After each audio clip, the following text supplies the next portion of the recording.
shall we, once again to ye mateys! I be your artfully ripped and torn DM, Josh the Pirate, and it brings me a motherload of pleasure to welcome you once again to Corsair's Cove, and Ep9 of our new story in my Humblewood world of monsters and magic. Above me, I have me hearty crew. Where am I? Halcyon Nikolai Kravchenko, the harmonious Josh Towns, the haunting Karen Schlink, and the hazardous Brendan Ellis. We should also shout out our hardworking artist Daria, who created our character art and our chat emotes. Check out the Havi hype and our new terrifying Goose Raid. So, let's talk about these wonderful people, shall we? Let's start in the middle today. Karen, tell me who you are and where we can find you. I am Karen, as you may have guessed. I am a performer and writer. You can find me on Twitter as the Mother O' Bunnies. You can find me on Instagram as my sassy alter ego, Miss Lola Moore.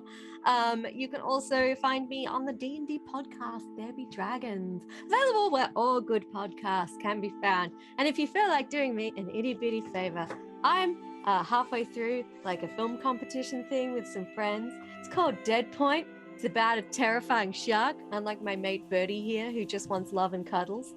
And if you feel like supporting us in the competition, you can do something that costs you literally nothing and like Dead Point on Facebook or Instagram. And then it looks like we have a social media following. So yeah, and it would be groovy great if you did. Awesome. MX Towns, tell me who you are. Well, yes, I am MX Towns. I am an actor, performer here in Perth, Australia, and I do a bunch of stuff. I'm doing a fringe show, and I'm doing a musical, which will unfortunately be the end of this. But I'm looking forward to it. So you can find me on my socials, which are in the comments. And other than that, I might do more streaming in the future. We shall see. We shall see. See if we can't get you to do more streaming in the future. Let's talk about Nikolai. Hi, I'm Nikolai. I come around here and I play a bunch of games. It's really fun. It's a good time. Mainly by me. I like playing D&D. That's it. That's all I gotta say. Cool. I mean, yeah, Nikolai's going to be in a one-shot in a couple of fortnights, in a fortnight or so over on Roll for Damage. That's right, yes. That he's running. How exciting. Nikolai in the DM seat. Back to finish off Nocturne Nights. I want to know what happens next. And Karen will be in that as well. I believe we've just been whisked away in a mysterious limousine. So, you know. That's right. Jazz Club. Yes, I remember what happened. I definitely don't have to rewatch the app. I have leaned on Nova to get that episode uploaded onto the YouTube, so you guys can catch up on what you forgot about, because it's been a while. That's fair. I have notes, but I don't remember what voices I used for who. I think the characters are very similar like that. That went down well because Zombage still exists in the chat commands of both Corsair's Cove and Roll Damage. It's my legacy. No, I got a 2 for my Zombage. Brendan, who the heck are you? I'm heckin' Brendan Ellis. I am an actor and director in Perth. I am the current artistic director of Perth Playback Theatre. We are doing a show in Fringe, but for anyone who's interested, we are having an open rehearsal this Sunday afternoon. I've just put in the link in chat if anyone wants to come down and check out what Playback Theatre is all about. We do improv theatre based on people's real stories. It is bloody sick. Excellent. Splendid. And I am Josh the Pirate. You can find me here on Corsair's Cove on Thursday nights where I DM the Humblewood. But you did that. Good job. Well done. Keep doing it. You can also find me on Monday nights where I DM more Humblewood over on Roll for Damage. And if you like my face and voice, you can check me out in Fringe World at Pupperotica, where the Mother of Bunnies and I are a silly comedy puppet duo where we talk about sex, baby. And if you like the face and voice, if you like the majestic voice but you think I can stand to tone the face down a bit, I too am in the podcast There Be Dragons, where I play the infamous and deadly pirate Skern Felspar and his little dragon Crush. Beyond that, I got some other stuff going on in Fringe. I'll put the link to all the Fringe stuff up in chat so you guys can see all the cool stuff that just the Corsair's Cove people are doing. I'm the producer of 2 other shows. There wasn't room in the chat command, but I'll make another one for that later. We also, exciting news, we've got the YouTube up, and now I even have a link in chat, so there you go. And so hit that subscribe button, you bloody champions. That'd be bloody awesome of you. I must also remind our replete, fashionable, and possibly even runway ready audience to like, follow, and subscribe to all of the things. We've got all the socials. It'd be groovy and splendid if you could subscribe, like, and all of that to that lot. So, who wants to do the recap? I believe it is my duty this week. Okay. I believe the hand of fate has pointed at old Kesh. / Karen. As it happens often, yes. As it happens often. So we began last week's episode discussing by which means we were to travel to Saltspray Point. Our humble DM laid out 3 potential routes for us, and Arthur naturally had to jump and suggest a 4th route in which we hijack Jonah Littlefoot's Piscalia and use that to fly to Saltspray Point. Despite it being quite obvious that this would result in a lot of death and pain. Everyone seemed very convinced that we could somehow pull this off. Fortunately, Kesh was able to talk them out of it, which feels like it's becoming part of her job description. And using her highly evolved bushwhacking abilities leads us off the beaten track, straight through the forest, and we come out the other side. No problems. We picked up a few like healing potions and heat resistance potions before we left as well. I feel like that's important to mention because the healing potions might come in handy. So when we get to the road, there's this weird ship-like caravan. So like a rowboat, shall we say. We find a rowboat that is under attack and is being defended by a raptor and a jabin. And as we draw closer, we realize that it's a bunch of slime. And we're like, well, Kesh is like, that's weird. They don't normally come into this place. And I tell everyone, don't cut them in half. Then you just get 2 angry slimes. It's bad. Yeah. So we... Literally how they breed. Yeah. Which frankly sounds a lot more convenient than childbirth. Yeah, but less fun. Literally dividing yourself in half. Yes, childbirth's fun. Says the woman who's I meant making the baby. There's... Oh, right. Yeah. There is some positives. Anyway, and so the slimes decide to merge into one uber slime, which is good because it means we've only got one thing to like attack, but bad because now it's probably like got more hit points. And we discover that it kind of is if we attack it with like elemental damage, it like absorbs. So if I shoot it with necrotic damage, it like sucks it up and turns black. And then if I shoot it with necrotic damage again, it doesn't hurt it. So we have to change damage and then it'll hurt it. So we start like, because Havier's got radiant. Me and Arthur have both got necrotic and fire. I can't remember what Brendan was doing. Fire, right? You were fire. He threw some acid and some piercing. Yeah. I do all kinds of things. Yeah. We were kind of Flexible boy. We were mixing the boat up. But it was gradually learning and adapting. And we were like, you bastard. And Ereq came in with the curveball and cast Tidal Wave and hit it with a wave of water, which it clearly wasn't expecting because it looked a bit bloated and upset after that. And frankly, when you drink too much water, you do feel bloated and upset. So fair cop. And then Arthur decided to leap from the caravan, Godhammer held aloft, and shattered it. And this is my exact note, Terminator 2 style. Yeah. So we meet the captain of the ship. Rowboat. Thank you. I forgot what it was called. Rowboat. We meet the captain of the rowboat, Petra Cloudburst, former Navy, and her Gerbine first mate is called Julio. And she decides to give us a ride to Saltspray Point, which is great. In introducing ourselves, she gets Ereq's surname and says something about knowing his grandma, which is interesting.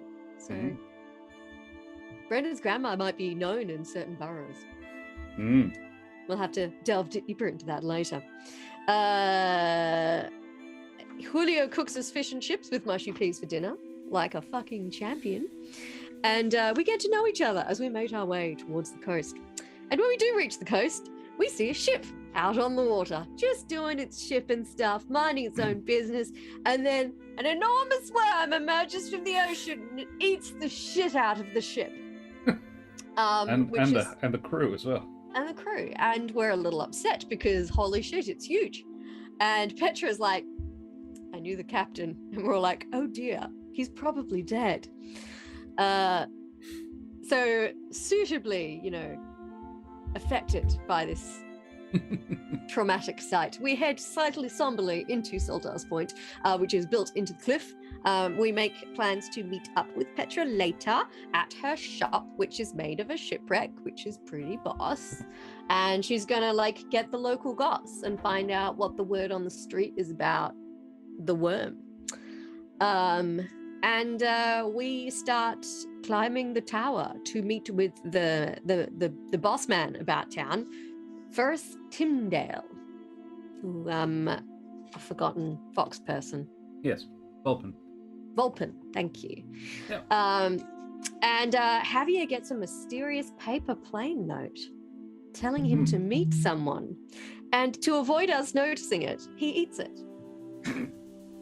It's this really thick gauge paper. Yeah. He's very committed to this mysterious persona he's putting on. So he eats the note, so none of us see it. And we don't, because we rolled really low on our perception checks. So I don't know if we rolled perception checks. I'm just assuming we did and we failed them. And we continue up the tower towards, hopefully, knowledge. Yeah. Well. The end. I think that was an excellent and very complete recap, Karen. Thank you very much. Well, mateys, may paper planes narrowly miss your faces, and allies agree that stealing a sky whale is a very good idea, as we head tremulously at first, and then with mounting heat and passion, into the Humblewood. So, where we left the party, they had just made their way to the seaside city of Saltspray Point, where they are about to seek out the captain of the Coast Guard, First Timbo, for details on their task. Saltspray Point is an unusual but pretty place built into the cliffs of the Talon coast. Several of the sea spires that rise from the bay. The headquarters of the Coast Guard is located at the top of the tallest of these spires, right underneath the lighthouse. And the whole place is crisscrossed with rope bridges and landing platforms for traversing this very three-dimensional city. So, you make your way up to see Captain Timbo. You are ushered in. The Coast Guard is not a particularly numerous organization, and they're not garrisoned in any one specific spot in the city. They actually mostly live in their own homes within the city. So the headquarters is 5 rooms. And so it's really just you get to the outer room, you are ushered in through by a minor functionary who knows you're supposed to be coming, and sees you into Captain Timbale's office.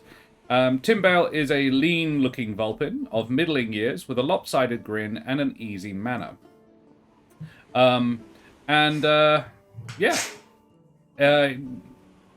We find our crew there. I nudge Kesh. Yeah. Hello. Hello. We're the group from Elder Heart. Yes, I heard that you would be being sent along. We're really glad that you've been sent, actually. I was putting together a crew to go and deal with this, but you guys come very highly recommended, so I'm glad to have you.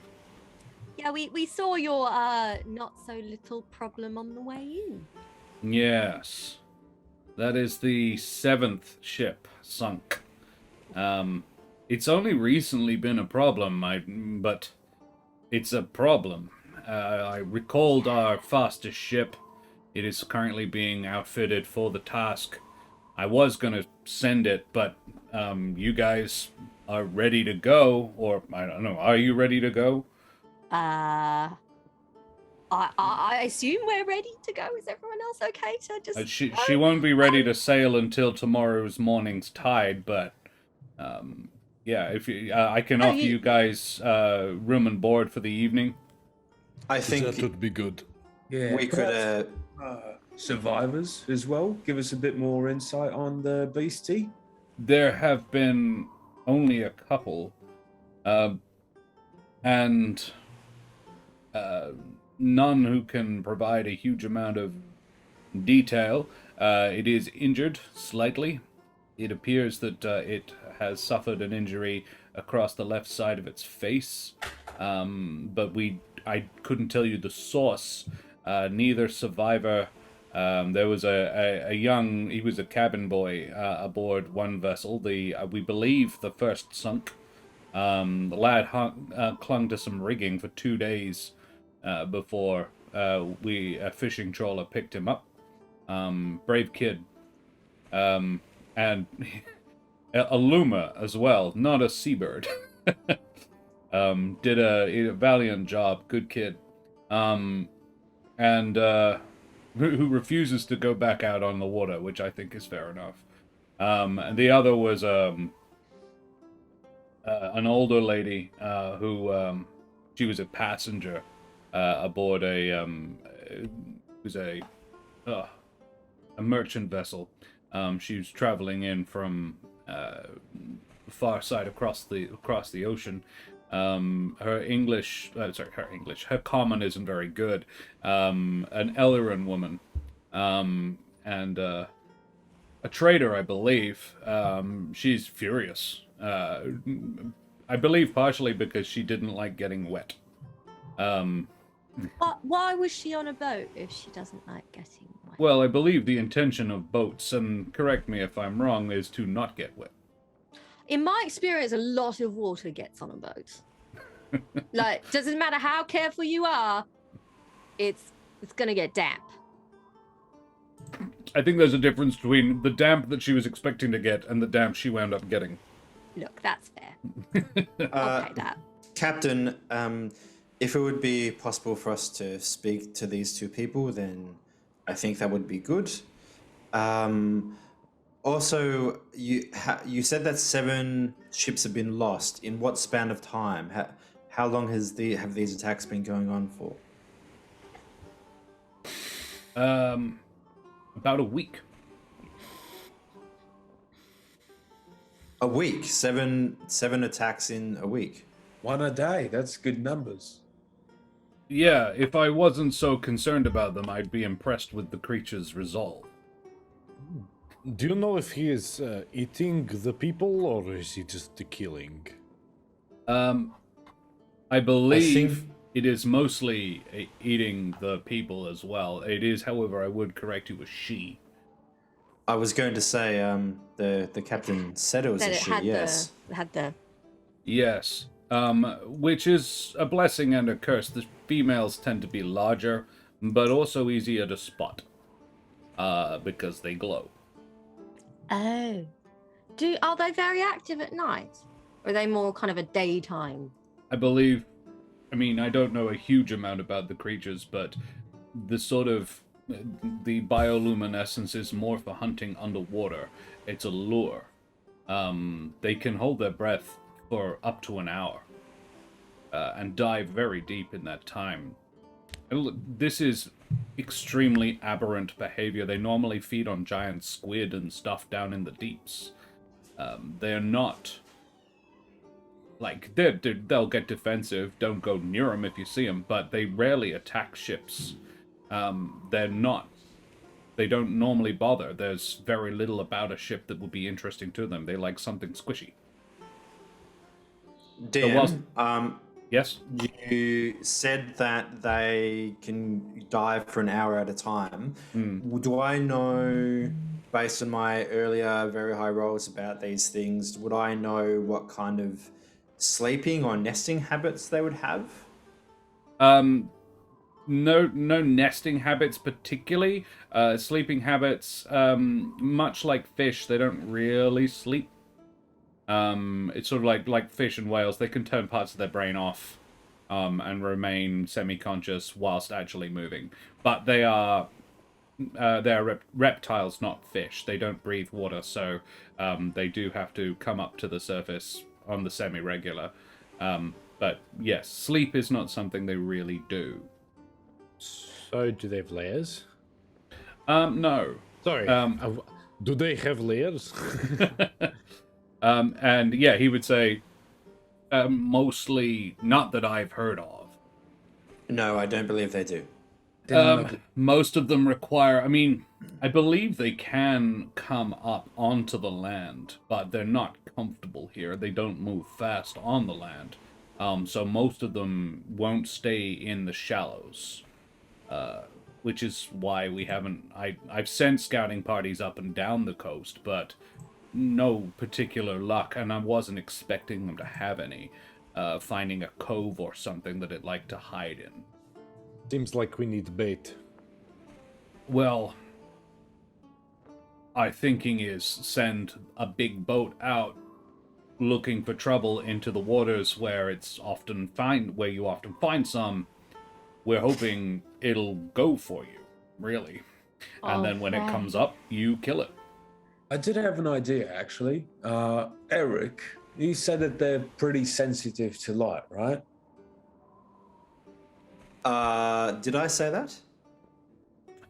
Is that true, DM? It's not. No, no. I'm making it up. Don't worry about it. They emit light under the water. That may be what you're thinking of. I do recall something about that last week. I can't remember exactly what it was. thought- They probably, yeah, I think you were trying to remember, like, determine any elemental weaknesses, and sudden brightness would probably upset them. I think that was probably what I was going with. Yes, that must be what you're thinking of. Cap, you reckon you could have a word with the keeper of the lighthouse? Or maybe they could give us a hand when it surfaces, shine a big bright light on it. At least. Do we want to do this at nighttime? Oh no, we're leaving in the morning. We're going out in daytime. The chance of you, however, finding it in daytime, it's if you're not going to be staying near the point. Whilst I grant you yesterday's attack was uncomfortably close to Saltar's point, it rarely comes in this close for exactly the same reason. It's shallow water. Well, relatively shallow water. These creatures hunt in the deeps. Something that will accommodate the draft of a ship is... The port is... The harbor here is only... let me just... Josh is just doing the math. Probably about 20 meters. Which is not really enough for something that size to swim in comfortably. Certainly not enough for it to dive down. Like, it would be enough to submerge itself in, but not to comfortably swim. It probably needs hundreds of meters to comfortably swim. Right. So we'll probably be too far away for the lighthouse to do much good. I mean, yeah, the lighthouse, you ought to be able to see the lighthouse probably, but not have a flashlight, you know. Do we have harpoons or something like So I'll be you'll be joining the Saltspray. It's my probably not our heaviest armor. It's not the largest vessel we have, but it is the fastest. It's got a good crew. The captain is an experienced. I mean, we very, very rarely do you even want to pick a fight with a a-wakewyrm. I don't know of anybody ever actually doing it. And certainly not surviving the experience. But the captain has hunted several large sea beasties before. He's not inexperienced at this. The man's name is Vilnius. Yeah, he's good at what he does. The Saltspray has 3 harpoon cannons. One mounted on the bow and then one on either side. If any of you happen to be a crack shot, I'm sure you'd be welcome to man one of them. But otherwise... Would we call me a crack shot or just a better than average shot? At say the Kesh mention is of pretty crack crack. shot, Arthur would have just turned his head and stared straight at Kesh. Yeah, an 18 DC, a dex of 18 is pretty good. Okay, cool. Yeah. I just roll a lot of 2s. Look, Havier just kind of like side eyes. They keep looking at me, so I'm guessing that's a yes. Oh, great. Yeah. DM. My voice had to break there for a second. I'm 12 again. Do I know? And I'm happy to roll for this again, or ask. But do I know if wake-worms, how they handle storms and lightning and things like that? Not fussed by storms at all. And lightning, bright light flashes would be unpleasant to them, might drive them upset or away. I think he's talking about lightning damage. Well, that too. Elementally, no, nothing further on what your last roll got you. Yeah, but lightning hitting water is usually bad. Unpleasant for everything in the water, yeah. Yeah. So if we are going to use lightning, let's make sure that we're not in the water. Okay? Yeah, including Boat Boy there. Yeah. If the lightning's not striking, get out of the water. I Rubber suit with a little zip. I have an amazing. Yeah.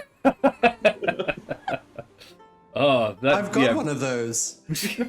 That doesn't surprise me. Ereq. Is anyone else picturing Arthur in a gimp suit? 'Cause Yes, that is was immediately. That's what the zip was. Yeah. Who in chat can draw? I need this. Oh God. It's funny because I was initially picturing him in a pink rubber glove, and then he added the zip. The zip, like. The beak's got to come out somehow. I was thinking very much just a frog suit, but no, we're in gimp territory now. Alrighty. Oh, no, he just does what the penguin does in the wrong trousers. He just has the glove on his head. That's and what I was nothing thinking. else. Yeah. Great film. If you haven't watched it, you should watch it. He says, well, if you're wanting to talk to the two survivors, I believe, Madam Silostra is the merchant. She is currently staying in the merchant quarter, about halfway up the cliff face, and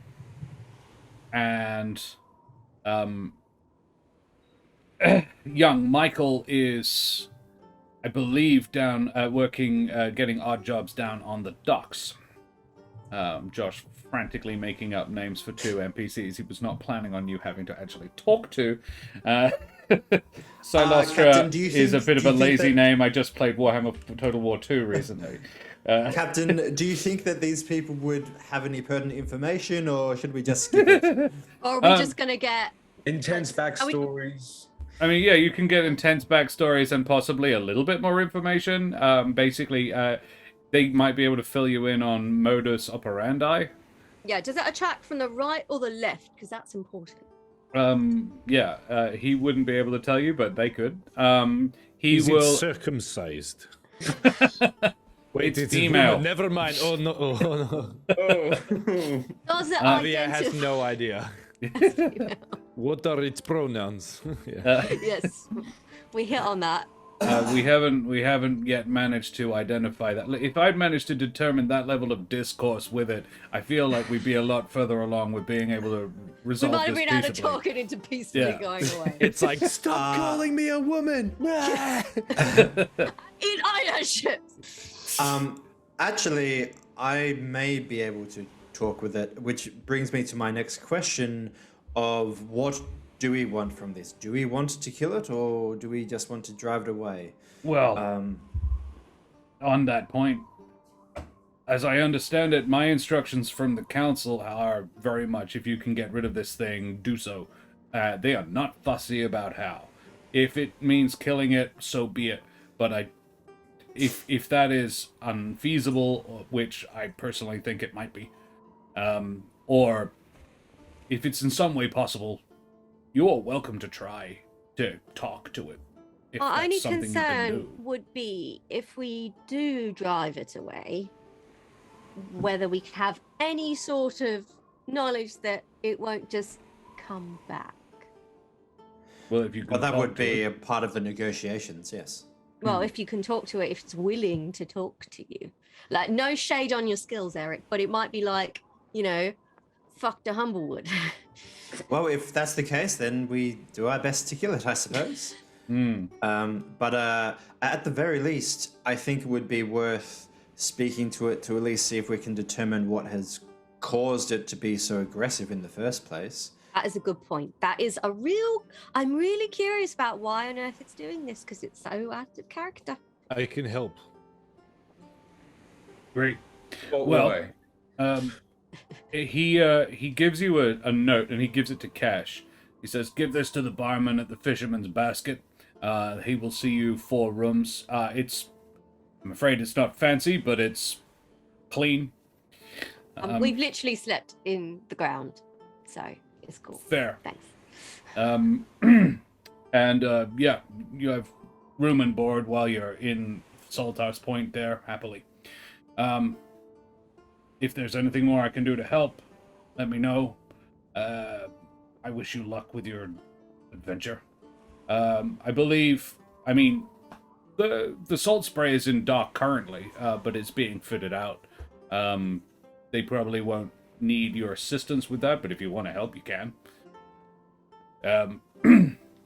And I believe they sail with the tide, which currently, and he actually checks a chart on the wall, he says, about 10:30 a.m.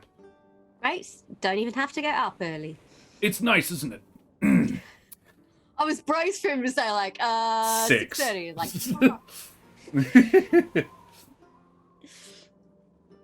Yeah, cool. Okay, Anything else you want to do?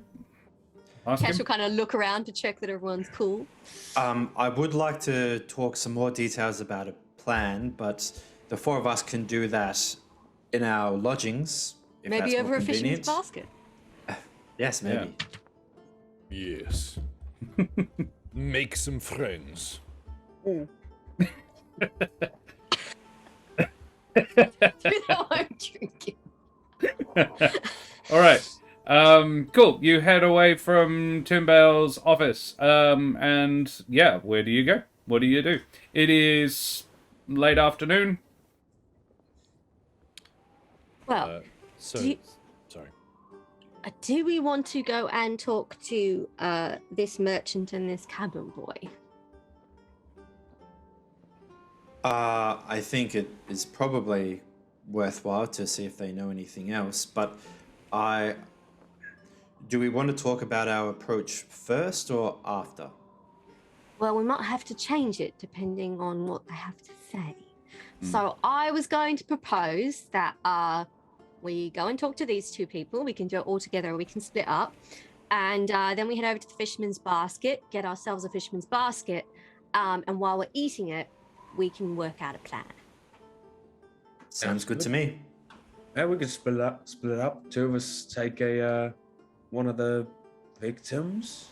Yeah, victims. Survivors. I think is the word. That's the one I was looking for. Yeah. Although they are victims. Victims As of well.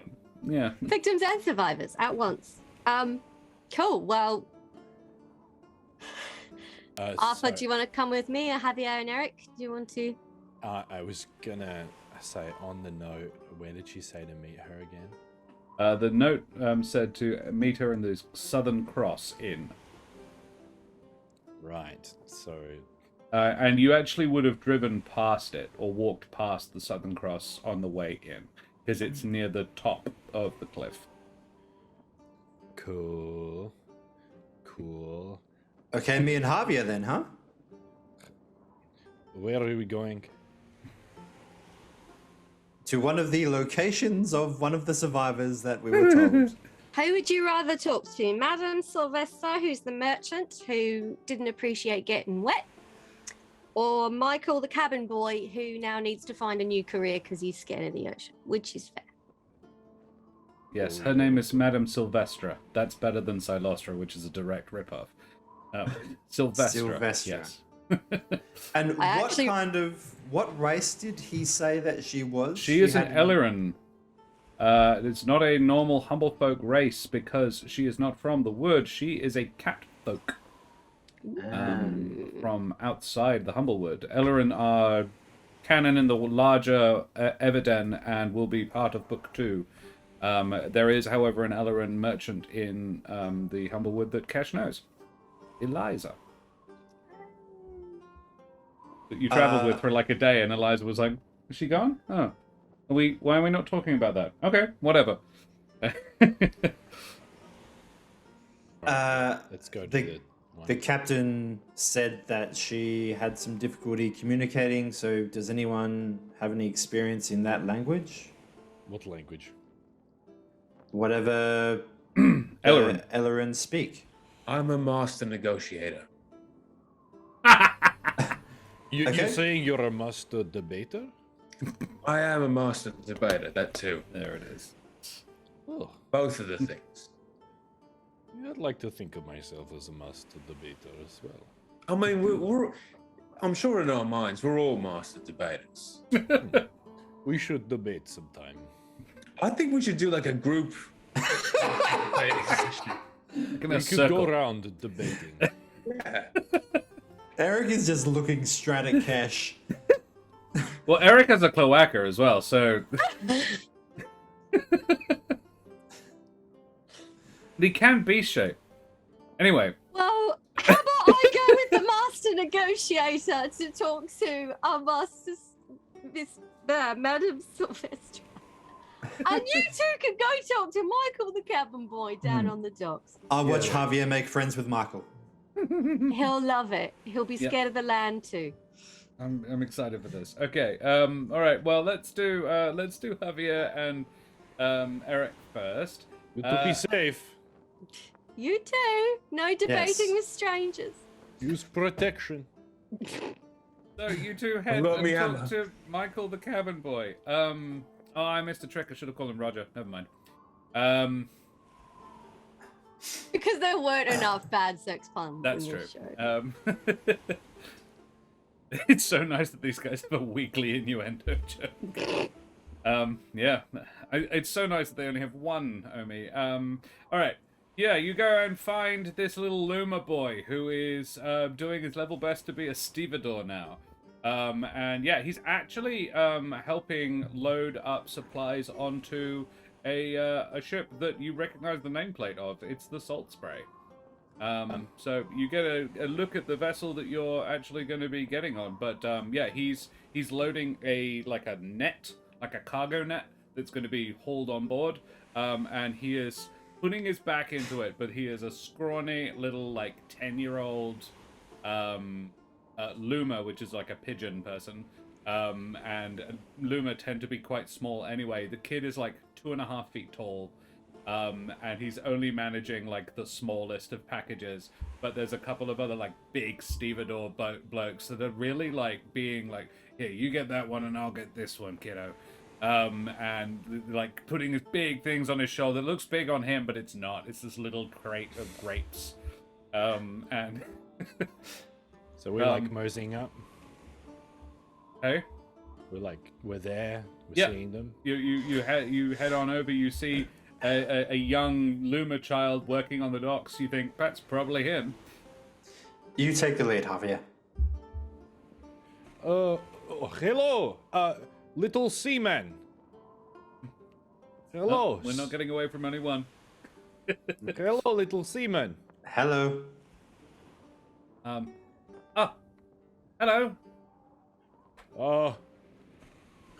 Hello.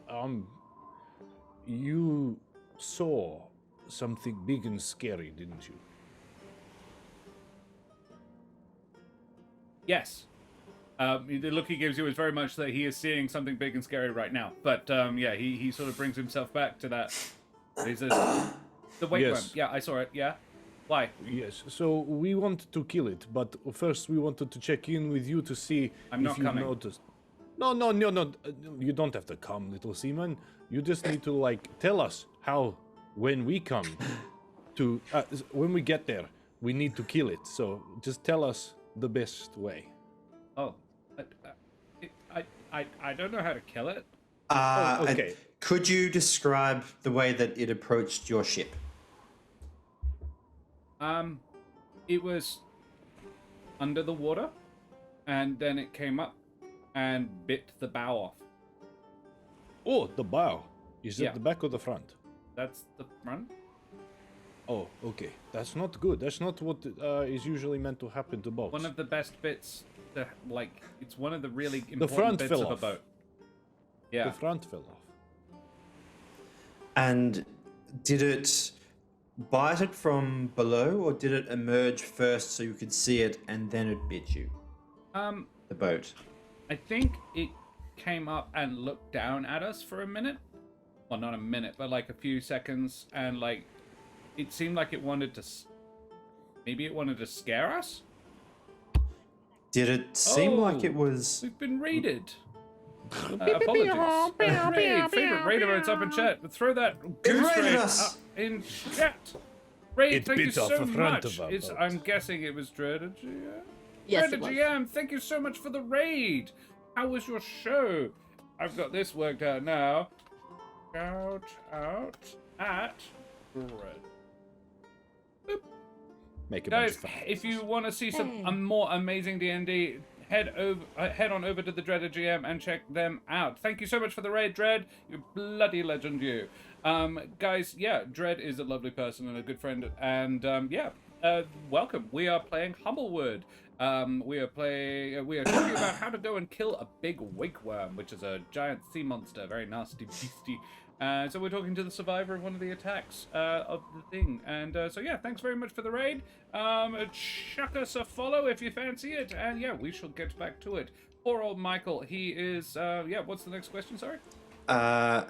Michael, when it was looking down at you, did you get the impression that it was maybe looking for something?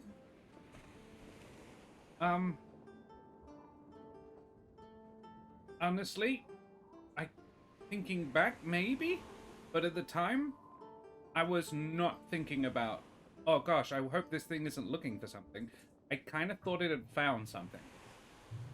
Well, tell me, little seaman, before the attack, how did you know, oh my gosh, we're under attack? Didn't really. Like, no one knew. It was dark. There was a bit of a glow, maybe? Its eyes, like, glow in the dark. That's So this was at night. It was dusk. How old are you? I'm 8. You are a brave little seaman. Thanks. Here, have some little treat, and it's like wood chips, like smoked stuff that smells nice. To put it under your pillow to keep you safe. He takes it in, like, he cups his hands and takes it and goes, oh, thank you. And pops it in his, like, breast pocket. And he goes, do you want to know anything else? I've got to get back to work. Because I have to work harder because I can't carry as much. Where were you when you got attacked? Where was the boat? We were, and at this he's like really struggling to think because he was like, I wasn't Don't really. say in the water. I wasn't steering the ship, so I don't know exactly where we were. I washed up. Well, I don't know where we were. I know where they found me, but the tides and the currents probably moved me quite a bit because I was on some driftwood for like 2 days. But they found me to the. Sorry, this is Josh doing the working it out. To the east, slightly to the northeast. As in, it's east and a bit north. Okay. Well, little one, I will leave you with the goodwill of us, and hopefully you can think of us while we're out there trying to kill this fucking thing. Good luck. Really. Blessings be upon you, or whatever. Ereq, do you have anything to add? Or are you happy with Javier's attempt? Take care. Garnier. Gotten you. You said east and to the north a bit, is that right? Yes. Yes. I know what is to the east and to the north a bit. Is Does there seem like there would be any kind of connection between this, any possible connection between this and Brackenmill, or do I feel like it was probably far further than that? Well, Brackenmill is inland. But it is east Sort of- and to the north of where we are. It is east and quite a bit to the north. It's Okay. sort of Brackenmill from where you are is basically due northeast. This is really just east and a bit north. Okay. It's along the coast. He was found just within sight of shore, but that's like several miles. Okay, cool. No, I'm just looking at the map, which doesn't have any reference of Sure. space. No, that's cool. No. Yeah, he was found about 2 days sail to the east, near the coast. Okay, let's get back to the others and see what they found. Go. Yes. Meanwhile, not far Meanwhile- away. Yes. Kesh and Arthur are just entering an unfamiliar office. Right, mate. We've got a couple of ways to go about this, right? Mhm. Option 1, we beat the information out of them. Good option. I stand by it. Option 2, we play good cop, bad cop. Yeah. Or option 3, we try seduce the information. Now, I'm a big fan of all of these, so it's really your choice. On tonight. Look, I agree. They're all solid options. Lots of pros and cons to each approach. But Oh, man, yeah. I was One thinking, after the other. Peter, I'm Simultaneously. I mean, Depends, some people people like into that. But yeah, I was Particularly if thinking, he's wearing his swimming costume. And if it's consensual, yeah, it's all fine. or we could just try asking her, and then if she's reluctant, we can revert to option A, B, or C. Okay, but in that circumstance, which do you like the best?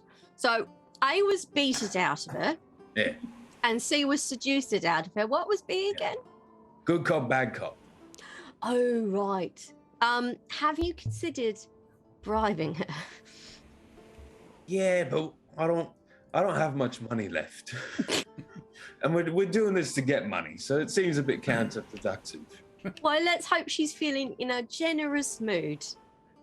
Otherwise, you're welcome to try and seduce her. All right, that's your favorite? Okay, let's do Sure. it. It certainly will be the most entertaining for me. I'm once again struck with the mental image of Arthur doing something really inappropriate. This time with a cat. Like a goose and a cat. Apparently, it's Innuendo Thursday. Yeah, it turns out.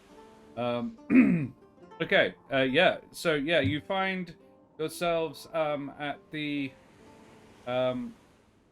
you find yourselves at a small storefront built into the cliff walls. It's sort of... it's not a particularly big shop, like there are many larger shops around it in this marketplace. It looks relatively recently established. The nameplate above the door says Silostra's Stuff. Sylvestra's Stuff, rather. Sylvestra's Stuff. But it's spelt like there's an umlaut over the U. So it's actually Sylvestra's Stoof. The windows seem to all sort of be blacked out, rather. Like, for all that it looks new, it's also incredibly dusty looking. And there is a large cart full of books out the front.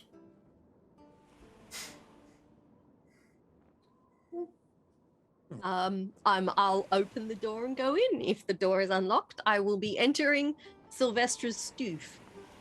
You notice, Kesh, as you go to it, you've already begun pushing the door open, and it is open. When you notice that there is a sign on the door that says closed. I'll kind of do that thing where you stop with the door half open and kind of, oh, hello. Yes. What is I it you know- want?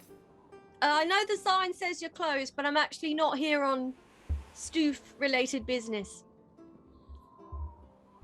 They're not closed. Come in. And I'll like turn to Arthur and be like, yeah, let's go. How gracious of you, Madam Arthur, Sylvester. Kesh or Arthur, as you go in, you notice that both sides of the sign say closed.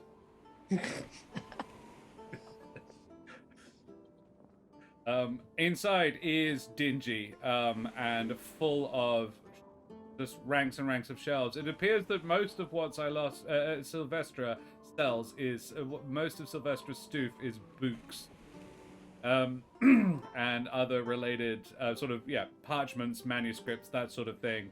There is like a table in the middle that isn't stoof, but everything else appears it is stoof, but everything else appears to be books. Alpha's gonna pick up a book and attempt to look intellectual. There is an Ellerin woman with her feet up on a desk at the far end of the room, who is actually doing something similar and has not looked up yet. Is reading a small leather-bound book with a pair of she's got a monocle. And is examining this book. What do you want? My name's Kesh. This is my friend Arthur. We're from Oldahar. We're going out on the Saltspray tomorrow to try and deal with the little worm that's been hanging out. And we were told that you actually survived its attack, and I was hoping you wouldn't mind giving us a quick rundown of what you remember, just in case there's anything in there that might help us not die tomorrow. The book goes down, and this person looks at you, sort of. If you're wanting to not die when facing that thing, my suggestion is not face the thing. Right. Unfortunately, it's kind of my whole job is Oh, you are a facing things monster that... slayer. More Yes. like heroes, really. But if you are heroes, you are not needing my help. My advice is really just try and stay your head above water. I'm afraid I cannot offer you any advice on how to slay a thing, otherwise I would have done it my own self. It was more, I was curious as to kind of what happened. Like, did it attack from the left or the right? Did it, like, follow you for a bit and then attack? Or did it just appear out of nowhere and smash the ship into splinters? That sort of detail might be helpful. Kesh, make a persuasion check. Alpha's Yes. gonna lean against the counter. One of my Sure. best skills, a 7 to persuade. She goes, 9, I do not recall any of this. I was under the deck checking some of my belongings. Perhaps it failed us for a while, I am not certain. What was your merchant ship carrying, if you don't mind me asking? Many things. It had been a very good trading journey. I had picked up many exciting new items to sell. And they are all gone. Anything unusual? Many things define unusual. Well, something that catches the eye, something that might be of some sort of interest to a worm for some reason. I deal mainly in books. I am not thinking of any book that a worm might be interested in. Could be written in Aquan. Books don't do well in water. Well, this is actually an interesting point. That shelf over there, four books in, third shelf down, you will find a book that is written entirely on seaweed. It deals extremely well in water, actually. I prefer it for bath time reading. It is mainly poems.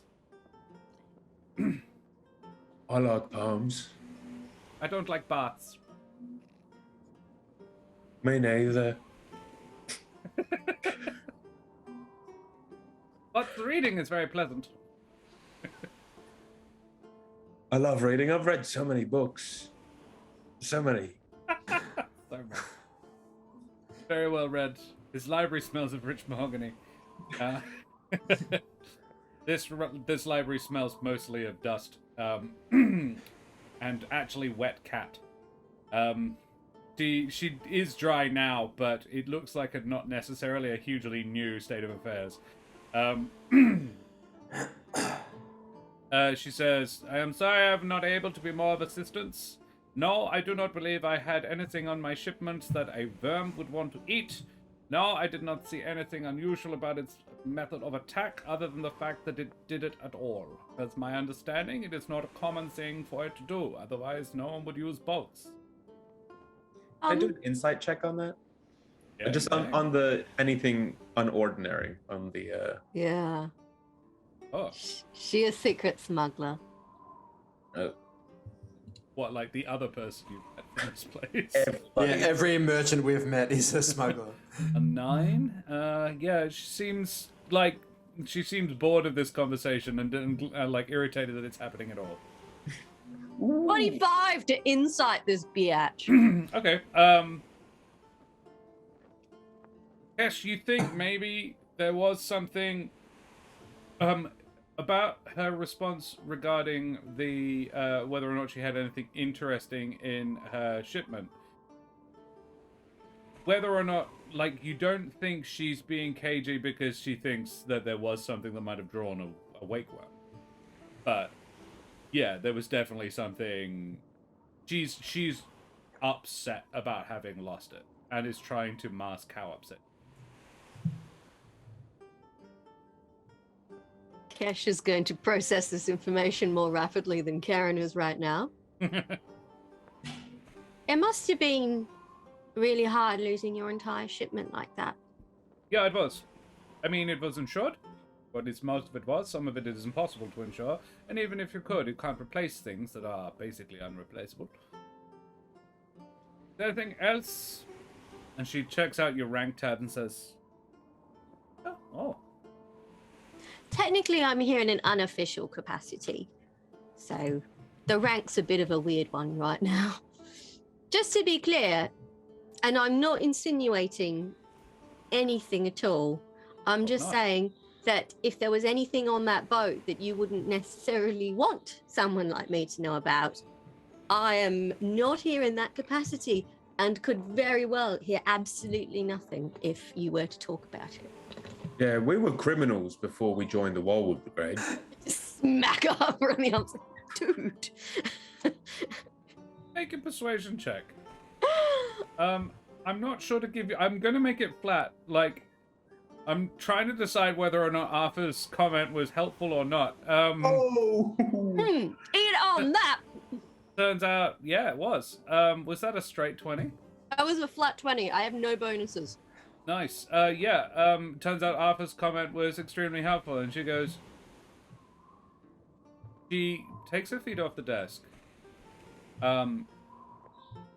Opens one of the desk drawers, pulls out a bottle of wine, slams it down, and sloshes some into a teacup on the desk. And then drinks like half of it. And then looks up and says, "Alright. Yes. There was an item. Deeply important and personal to me. Extremely valuable. But I am not thinking it would in any way draw the attention of a sea-dwelling reptile. And it certainly wouldn't have done it to 7 other ships. And just so you are aware, that's the number they give. The Coast Guard. Right. They only count ships that actually make berth in Alderhut or the Humblewood. Right. So if they Anything were... registered in another nation, they don't count. My hearing is the number is closer to 15. Ooh. And the attacks have been going for 10 days, not 7. Ooh. That's a lot of ships. Yeah. Were your items magical at all? One of them was, yes. What type of magic? You don't have to tell me what it is, but like... It was a selection of bound spells bound onto a staff. Interesting. Variety of magical effects. The only one that even relates to creatures was a bounce casting of Speak with Animals. The staff could do this 10 times before becoming spent. Fascinating. And now there are some fish down at the bottom of the ocean, probably having a very interesting conversation with other fish. It was an heirloom of my family. My grandfather built it, and I was bringing it here to, honestly, for sale. I'm sorry you had to lose it like that. I am not a sentimental person. I do not regret the loss of the thing. I regret the loss of the income. It was not possible to insure it. Oh. Right. Well, thank you for your time.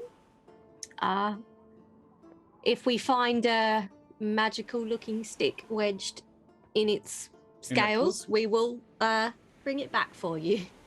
There would be a finder's fee if you could do this. Oh, excellent. I was just going to do it to be nice, but I've never been one to turn down coin for doing something useful.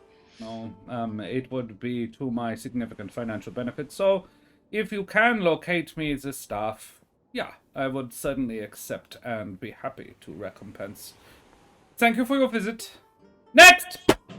And she rings the bell, and there is no other people. As we're walking out, Arthur's just going to be like, do you want it on closed or closed? Please, flip it. All right.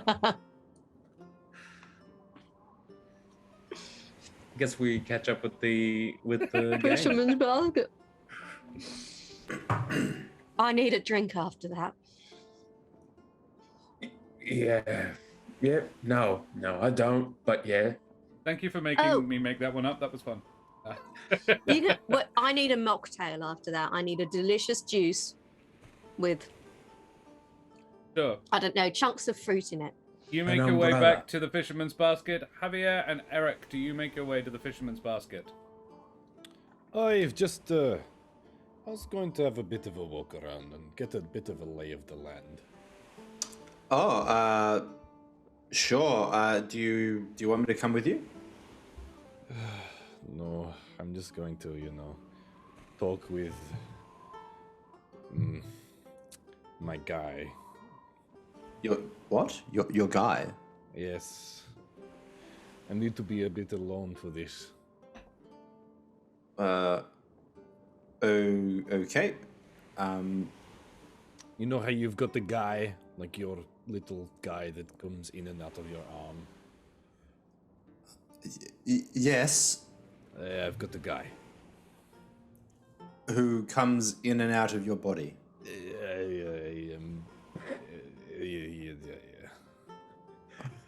I would like to roll an insights check. Because Javier is being very sketchy. Sure. Javier, I don't know, deception if you like? Oh. 9 and a 13. Oh no. No, ignore that. Okay. Yeah, 9 and 13. Yeah, you probably, he's being sketchy, but about what, you have no idea. Also, it's fair to bear in mind that Javier is a bit of a weird dude anyway, so... Yeah. Is he just being weird? Is he being weird because he's being sketchy? Who knows? It's the advantage of being to that weird. paper you saw him eating earlier. You don't know. Okay. Don't worry, I won't be long. Yeah, do try to catch up with us soon because I'm rather anxious to talk about our plan and our approach for this. Of course, don't worry. That comes first. That takes precedence. There's a thing that I can't do really around you guys, so don't worry. Okay. All right. Javier, I trust you. presume you make your way up to the Southern Cross. Yeah. See your guy. Yeah, my guy. All right. You enter the Southern Cross Inn. It is a pleasant place, high on the cliff walls, catering to travelers from within the Humblewood and decorated with their tastes in mind. The main room has a low ceiling supported by wooden posts that end in branches that seem to have been grown to suit, and the seating is a collection of booths that provide decent privacy. The bartender is a hedge, who is polishing a glass and sort of observing his domain. About half the booths are full, and the place thrums with a low-level mutter of muted conversation. Okay, so I'm. Do I see any familiar faces? Have a perception.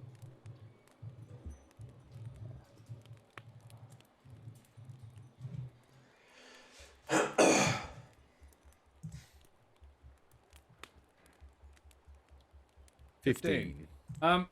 You do not see anybody you recognize. However, as you are looking around, you do hear a whisper in your shoulder. A whisper in your shoulder. A whisper in your ear over your shoulder. Your shoulder is talking to you.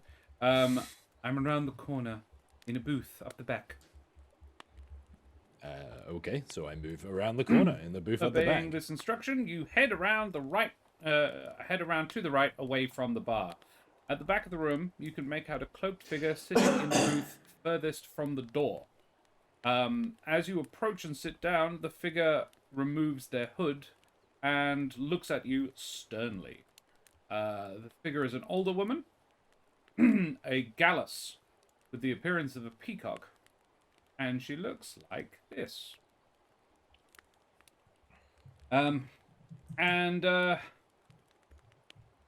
She wears dark robes adorned with several rather macabre devices and a pair of wire-rimmed spectacles.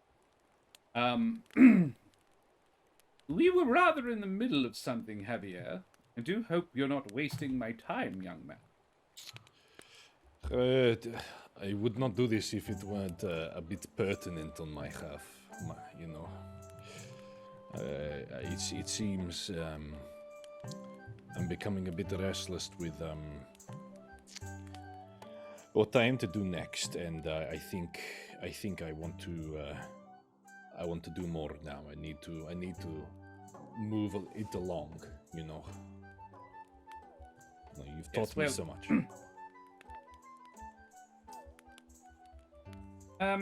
Well, you have a deodand? I couldn't find a deodand like in the time because it's been so. I haven't seen a lot of people die around me. You know, like I can't really go and shop for it. You know, like you collect them, you should know how hard it is. Look, it's. I do. I understand. Sorry. I'm just a little testy having to actually walk places. The deans had taken the teleportarium offline, so this was rather a lot further than I normally like to have to go. I know your That's knees all right. are like your knees are like really not good. I'm so sorry. I'm so sorry. So with that and having to spend 24 hours in a prison cell recently, I'm a little out of sorts. Anyway, how are you doing? Yes, I'm not too well. I mean not too bad. That's the one. I'm just really I'm liking this new people that I'm hanging out with. We're going to kill a big sea creature or something. But honestly, I just can't stop thinking about the things that I need to do. You know, I need to end I this. understand. Well, lean in. And she pulls out a book from within her robes. Javier, you would recognize this book from your time at the Avium. This is, and it. You know, first of all, that it should not be outside of the Avium. This is the Necronomicon Ex Corvus. Possibly the most powerful tome of necromancy magic in all of the Humblewood. In fact, almost certainly. She says, nervous sweats. He's like, she says, finding a spell that can achieve even vaguely what you're looking for it to achieve at the level that you're capable of casting at the moment has been rather challenging, but this does point me in a couple of directions. You have the Gentle Repose spell, don't you? yes, I do, just to make sure that the body stays in a good condition, you know, so you can inspect it for longer. Well, couple that with the animation of the dead, Yes.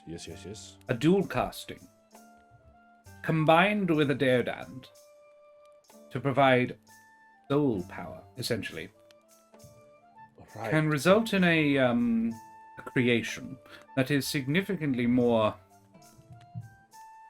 alive is the wrong term, but cogent. Just capable anything of- to make anything to make it so that it's not like last time, like just Yes, I understand. Yes. shambling like that's No, we horror, don't that's want not- another one of that. No, We certainly don't want a dozen of them. Start with one. okay, yes, of course. It is the deodand that is the important element here, young man. So, combination of those two spells, working in tandem, and she basically spends the next 20 minutes laying out the process of this creation.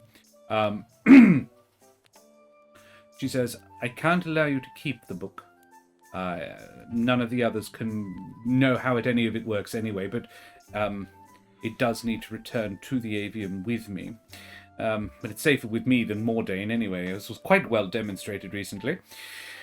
But yes, I shall probably...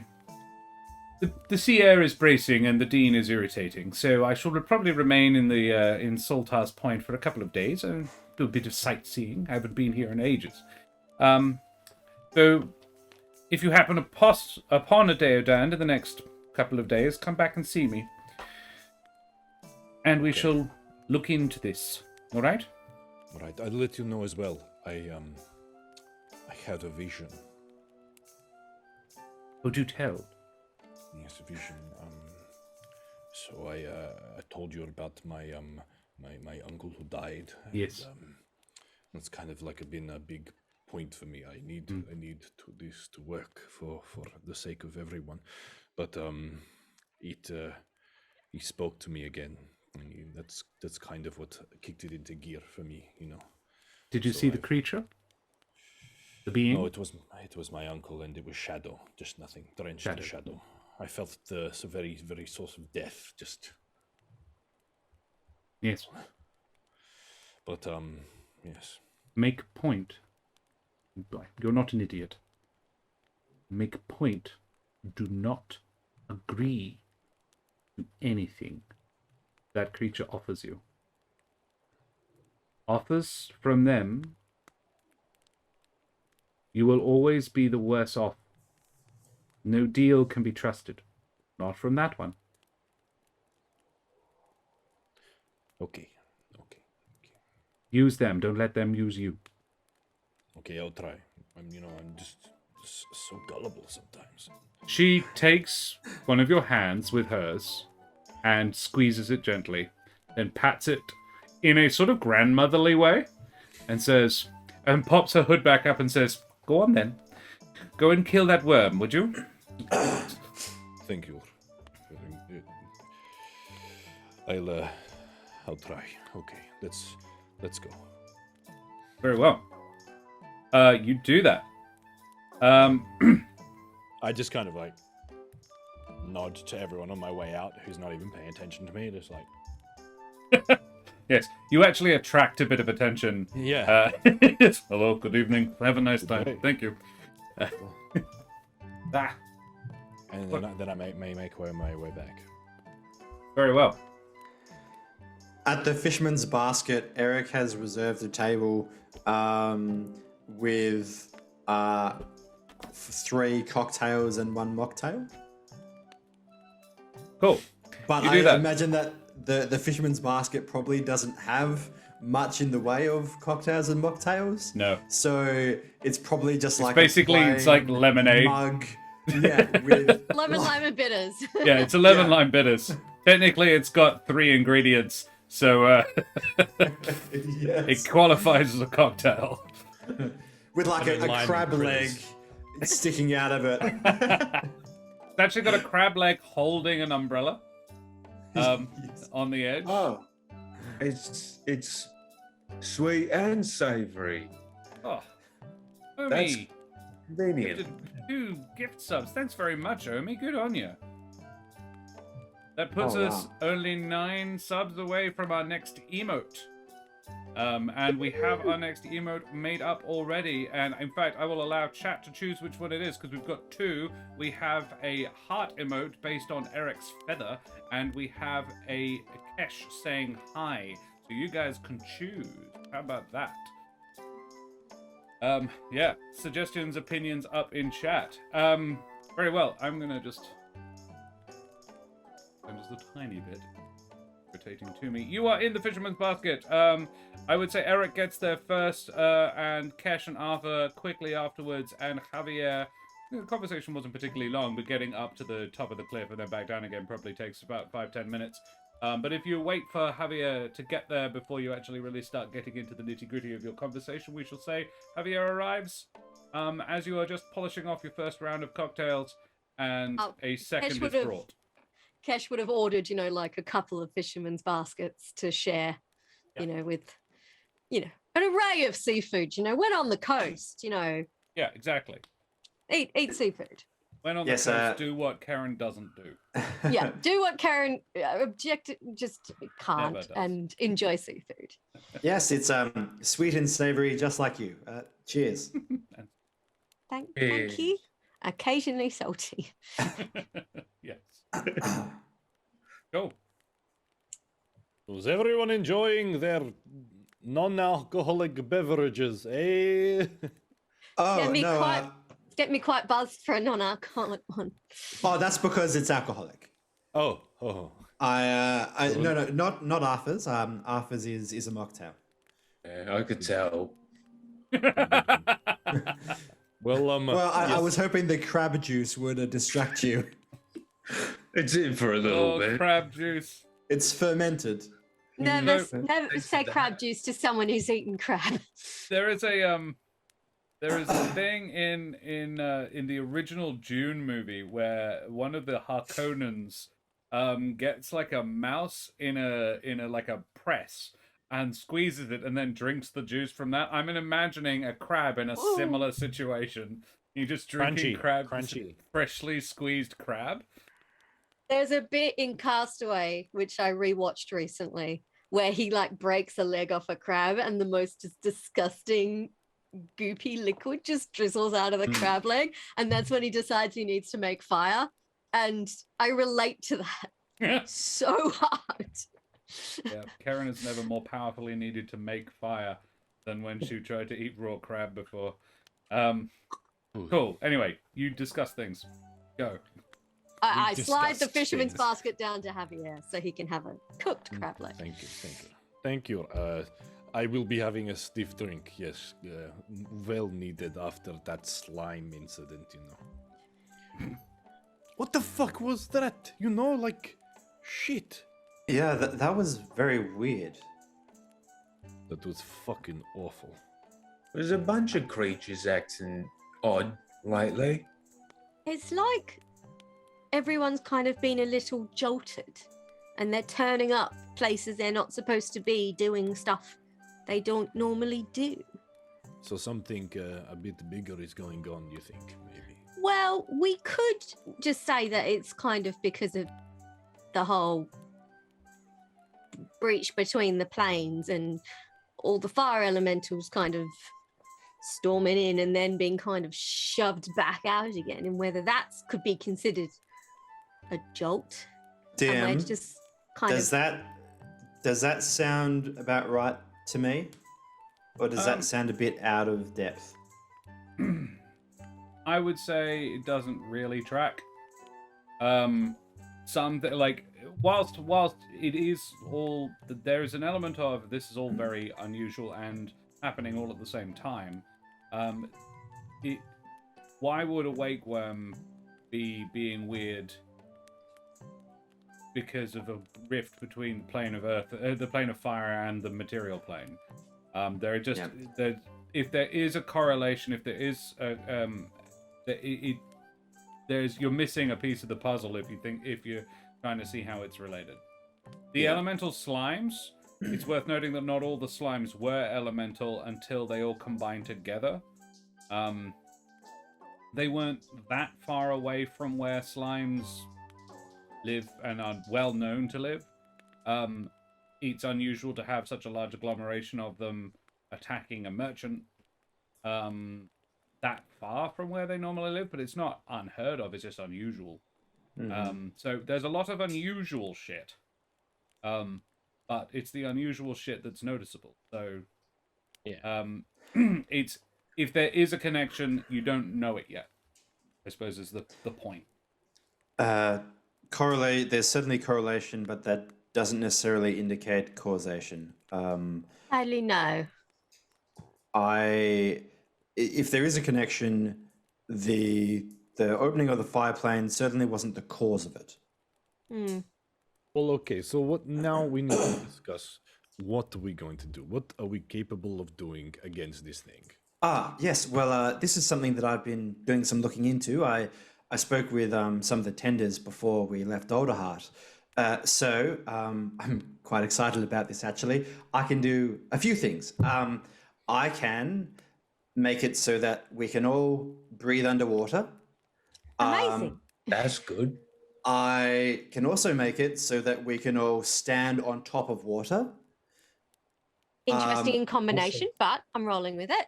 And I can also I can pour do that too. lightning down from the sky and obliterate things. Don't combine that with the first two. Certainly not the first one. No, but It's still cool, but not while we're in the water. That is three excellent options, Ereq. And I can also speak with beasts, and I believe a wakewyrm is a beast. So, as we were discussing before, if we can at the very least try to figure out what has caused this aggression in the first place, even if we can't successfully negotiate with it, then I think that would be a positive. So speak with beast. Is that like a verbal thing, or is that in here? Let me consult my memory. It would be verbal. Yeah, I believe so. I believe it's verbal. And you sure it is beast? I'm pretty sure. The tenders would have confirmed it is a beast, not an abomination or anything like that. Okay, cool, awesome. Well, that is pretty cool. But, I could do that for 10 minutes. I could make us be able to walk on water for an hour, and I could allow us to breathe underwater for 24 hours at a time. All of those things simultaneously. Well, would you reckon that if we're doing this tomorrow morning? Yes. Setting out, I think. Yes. We got to wait for it to turn up. Would it last overnight?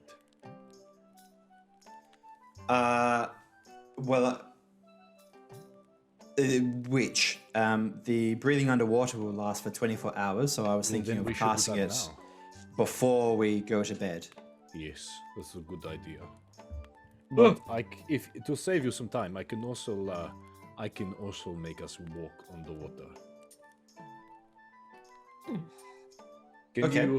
Can you cast it without expanding your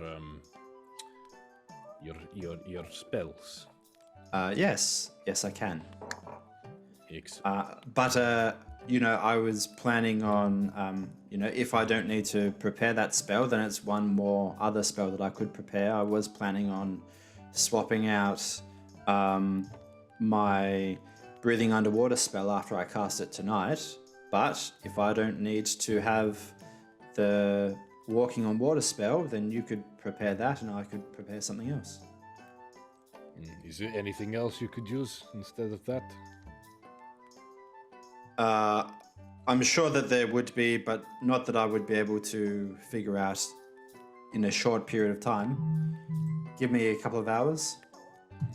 Did we learn anything of interest from either of our meetings? Because the only thing we kind of found out that was interesting was that there was a magical item on board the ship that the merchant was attacked on.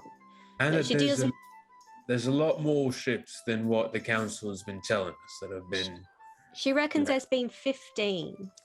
Oh.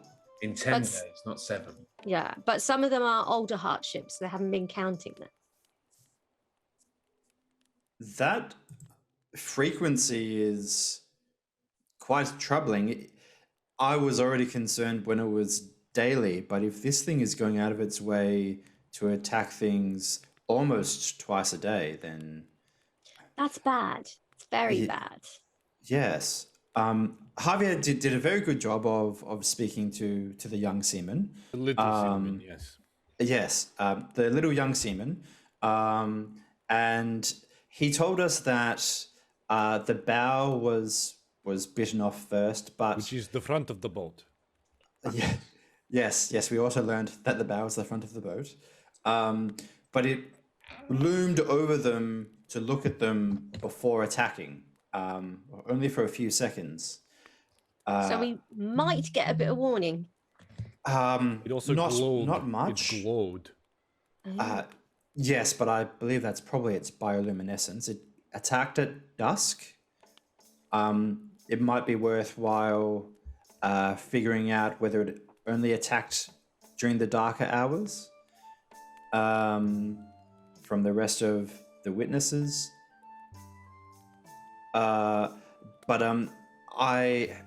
The boy said that it looked like it was trying to intimidate them, but I wonder if it was looking for something or someone.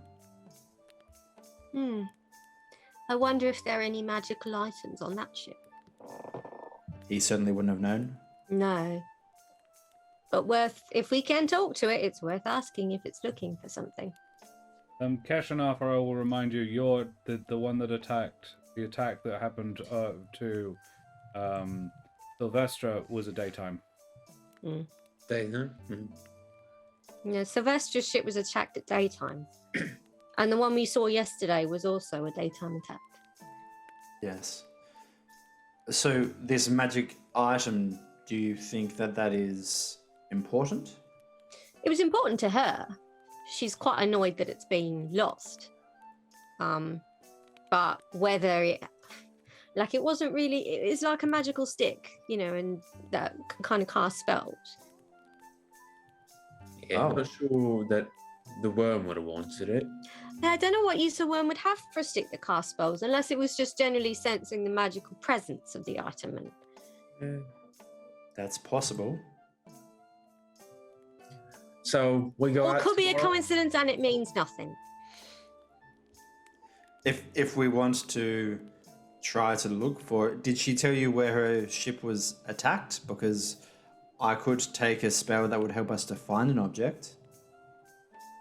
She'd certainly like it back if we can get it for her. Well, the worm probably would have eaten it, right? So it'd be inside the worm. Not necessarily. It may have just dropped to the bottom of the seafloor. Which would make it hard to retrieve. Not if you can. Not breathe if we water. could breathe underwater. That is a good point. Very cool. Hmm. Oh yeah. Do you have anything else you want to bring up? I have another suggestion about a point of attack. I could let it eat me and fight it from the inside out. Let's chalk that one up as a last resort, Arthur, because you might not be able to get back out of the worm. I could do it. I know you think you could, but just in case you can't, I don't want you to die inside a giant worm, kind of hacking furiously at the inside and getting nowhere. We'll That's a table terrible it way for to now. die. We'll table it. If it comes up, it comes up. Yeah, let's put it in the same basket as the seduction idea. Oh, we are going to seduce it? No, Oh. Arthur was going to seduce the merchant if she wasn't being nice, but Oh, I thought about the wake-worm. I don't know if That's you could not a bad seduce a idea. wyrmwyrm. That's not a bad idea. I think Ereq could do it because Ereq, you can talk to beasts. Ereq Yes. is such ladies' man, I think. Yes. Well, I suppose that if anyone could seduce it, it would be the person who could actually No, communicate no, with no, it. no. It's not going to be you. Ereq, Ereq, it's not you. You're not that guy. Can I want to just say thank you, OMGM, for a raid. Thank you so much for raiding. Hey. Yes. Did you have a good game as well? See, you were playing Dungeons and Dragons. This doesn't surprise me at all. OMGM, thanks so much for the raid, guys. We are playing Humblewood. This is one of the 2 games I run in the Humblewood, and this crew are about to set out to try and kill a big old wakewyrm, which is a giant sea monster. And they're trying currently to figure out how to do it. Yes, exactly. So guys, please chuck your favorite raider modes up in chat. If you fancy giving us a follow, we'd appreciate the heck out of it. Yeah, we've also got the socials and the YouTube. If you want to head on over there, you bloody champions. I shall put the links up in chat now. So you guys, you're going to get on the boat, try and talk to it. If that doesn't work out, try and kill it. And if that doesn't work, Arthur can try to seduce it. All right, let's go. Exactly. Sleep. Let's go sleep. Sleep is good. I like Ereq, sleep. you cast breathe water before you go to sleep? Yeah, sure. Very well. You cast breathe water. You guys can all breathe underwater for 24 hours. You guys are aquatic now. Yay. I want to be clear, you go to bed right about 10 o'clock? Yep. I'm keeping the So- spell prepared, so if we need to recast it, then we Very can. well. Yep, sure. But it wears off about 10 o'clock at night. Noted. Well, You don't have to. yeah, following morning. I will remind you that Petra Cloudburst did say hook up with her the following morning if you wanted any local knowledge, any more pertinent local knowledge, if you think she might have anything to add. But you don't have to. Kesh would want to just to be polite, if nothing else. Sure. Well, then we will quickly say that you head on over to the Marguerite Rose, which is the shop of Petra Cloudburst. The interior of Petra's shop, the Marguerite Rose, is much the same as the outside. A strange and ramshackle agglomeration of driftwood and ship parts that somehow constitute a resourceful and homey dwelling/place of business. There is a front desk and just rows and rows of shelves from floor to ceiling, each one made of something different. Like, some of them are metal, some of them are wood, one of them is made out of rope. And the whole place smells of fresh sea air, tainted only slightly with seaweed. Whilst customers are welcome to browse, the chances of finding anything without a map and some experience in navigation are fairly slim. Petra specializes in nautical items and curios, but also has a fine selection of well-made weaponry and a few more expensive pieces. So you head on in. Hello. Good morning. Ahoy, mateys! Hello. Petra actually looks a little tired. She looks just a little bit sleepy, a little bit like bags under the eyes, but she seems chipper enough. Oh. How Petra, are you you? look like shit. Oh, thanks very Wow, much. don't sugarcoat it, Javier. Late night. She chuckles, but says, "No, it's probably fair enough.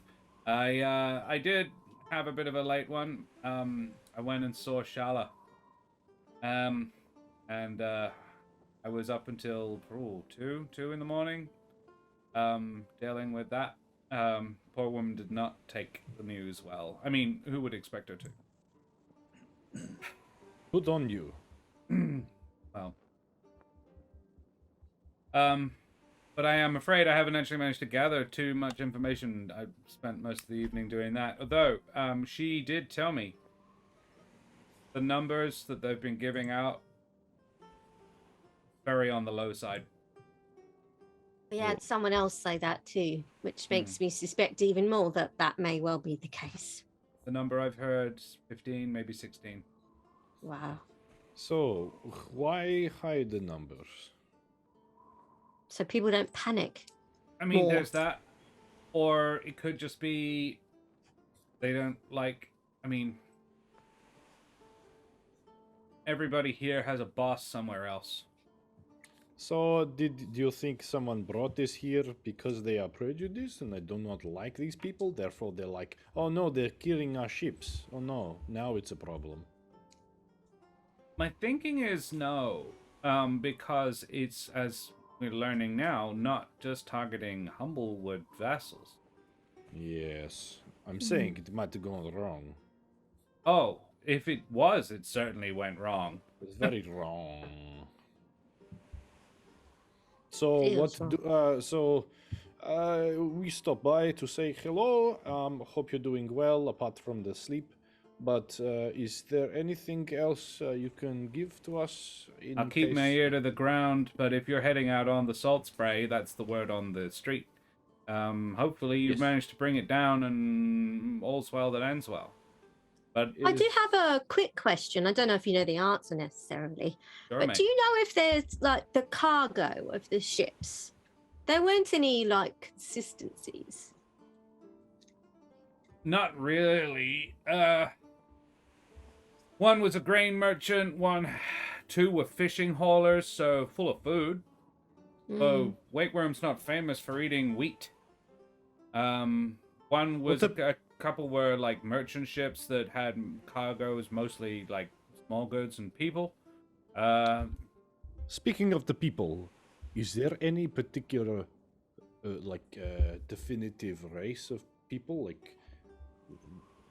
Like it's like I hate you, you little bear No. person. I don't think so. And the crews here are fairly homogenous. Don't get too many bird folk, but more than enough. I mean, It's okay. captain of the ship yesterday was a Corvum. Oh. Well, I'm very I'm glad that we're very inclusive in this homogeneous. I myself, I'm not homo. I am. No, that's not what she means. She means that most people are the same. But we are not the same. In a broad sense? You calling me fat? No, I would never, even if it was true. Which it's not. I roll insight. Yes. Very well. You're thicker than the rest of us. Excuse me, yeah. I'm dense. You can decide whether or not a 12 is enough to determine that they're not actually taking the piss out of you. In a good way, though, Avi. You're like an absolute unit. You know what I mean? That's true. Does not understand. Do not understand. There's this town down south where they have the expression built like a brick shithouse, and it basically means you're really You're solid. calling me a shithouse. No, it's a compliment. It sounds. Maybe like we it should is. move on. I don't think this is getting taken the right way. Insulted. It's an insult, but it's actually a compliment because they're saying you're really sturdy. Yeah. Well- Thick is a good thing nowadays, anyway. You This want to be. reminds me of exactly what my grandmother used to tell me. You have to Wyrmwyrm. What does that mean? Thank you for the follow, Mr. Blade Striker. Why you went? Go That's, fuck him. I'm glad you enjoyed. Yeah, look, he's thick. He is the thickest of the lot of them. One of the Was that- thickest characters I've ever run. And Jude Littlefoot is in one of the other games. All right, so yeah. Big Javier is going to be a future emote. Very well. So, shall we move this along? Yeah, she doesn't really have Let's go anything more. find this worm that we've been teasing. You leave the Petra to whole- possibly have a nap, and keep her ear to the ground for you guys. Javier, just making sure you're doing water breathing. No, not water breathing, water walk. Sorry, water walk. Yes. Yes, I'm making us so that we can walk on water. Yes. Right. Sure, you do that. So you joined the Saltspray, a well-made vessel with clean lines, pair of masts, and a pleasing red paint job. Captain, Commander Vilnius, is a weather-beaten servant, like Javier, with a brightly starched uniform and a peg leg. He welcomes you aboard eagerly. He is keen to be off, and even more so for the assistance. And I think we've been going for nearly 2 hours, guys. I think it might be a valid place to have a short breaklet. So we should be back in 5 to 10. Audience, thank you so much for hanging out. Stick around in chat. Tell us your favorite bits. We're going to run favorite moments at the end. But we always love to hear what you've enjoyed so far. Mr. Blade Striker, I'm really glad you enjoyed that. That bit, yep, red is the fastest one. That is why it is red. Yep, the red ones go faster. As every orc It knows. wasn't red, but as part of repurposing it to fight Yes. this thing, Yeah. it's now red. Painted it They red. considered painting it purple, because purple ones are invisible. And just think about it, you've never seen a purple orc. They were also Alrighty. thinking about flames along the side. Yes. A spoiler. We Hell will yeah. go away from here and be back in 5 to 10, guys. Have a nice break. See you soon. Bye bye.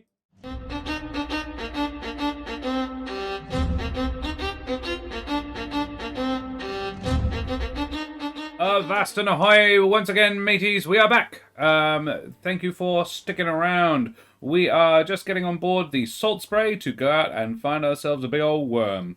Yeah, so you meet the captain. Oh yeah, sorry. Sorry, as we're walking over, I go over to Arthur. Arthur, how many of those javelins do you have left? Good question. I have one. Ah, But I'm Is sure that- there's got to be harpoons aboard the ship. yes, that's true actually. Yes, well, forget the javelins then. Look, if we do end up fighting this thing, then if we can jab some metal in it, then I can light that bad boy up. You can count on me. Yeah, I can stick it with an harpoon. Brilliant. As you get to the boat, you can see mounted on the bow and on both flanks of the vessel are 3 large steel contraptions that each have a large serrated harpoon sticking out from them. These are industrial grade harpoon launchers. These are big boys. They are the length of Arthur easily, plus the harpoon sticking out the end of them. They fire things larger than a normal person could really throw. But Arthur could probably heft one of these harpoons, and there are dozens in a rack on the deck. Yeah, you board the vessel. Hello. Ahoy, Captain. Greetings Hello, to you. seaman. Morning. Hello. So, which one of you would be Kesh? The captain is Sean Connery. I didn't say that. His name is Commander Vilnius. Okay, cool. This is the chief right here. I just got that. Yes. Just got that. Vilnius Nistevriek. I'm burning your copy of Hunt for the Red October. For those of you who are wondering, in Hunt for the Red October, Sean Connery plays a Russian with a Scottish accent called Wyrmwyrm. No, his name was Marco Ramius, but he is Marco known by the Ramius. Russians as the Vilnius Nistevriek, which means the Vilnius schoolmaster. And I'm probably butchering that, but there we go. He does too, so it's fair. Not as badly as Sean Connery does. Yeah. Anyway, of course Go. you brought us into this. Anyway, hi, I'm Kesh. Pleasure to meet you, Captain Vilnius. He takes your hand and actually bows deeply. He sweeps his tricorn hat off his head and bows deeply, holding your hand with the other, and says, "A pleasure. Fantastic to have you aboard and your crew. We are very grateful for any assistance provided. Oh, well, Any of hopefully you we a can be crack useful. shot? I'm not bad. Oh, splendid. We lost a gunner recently. Fortunately, in the nicest way, she got herself a fella and moved up to Brackenmill to get hitched. So I can't say I'm mad, but she was the best shot in the whole damn fleet. So if you're anything up to her standard, we'd appreciate you on the, if you're up for the bow, you're welcome to it. Oh, Kesh, great. you could tell that the bow gun would be the one with the biggest play. It's the one on the front of the boat. It is. Yes. Well, great. yeah. I'll be up the front of the boat then when things get dicey. The crew number's about 17. It numbers 17. There are 2 decks. The whole ship is about 50 foot long. And the taller of the 2 masts, by no more than 5 feet, is about 70 feet high. And the captain says, "So, what are Kesh? What are your companions good for?" I presume lots. I'm just curious. Absolutely nothing.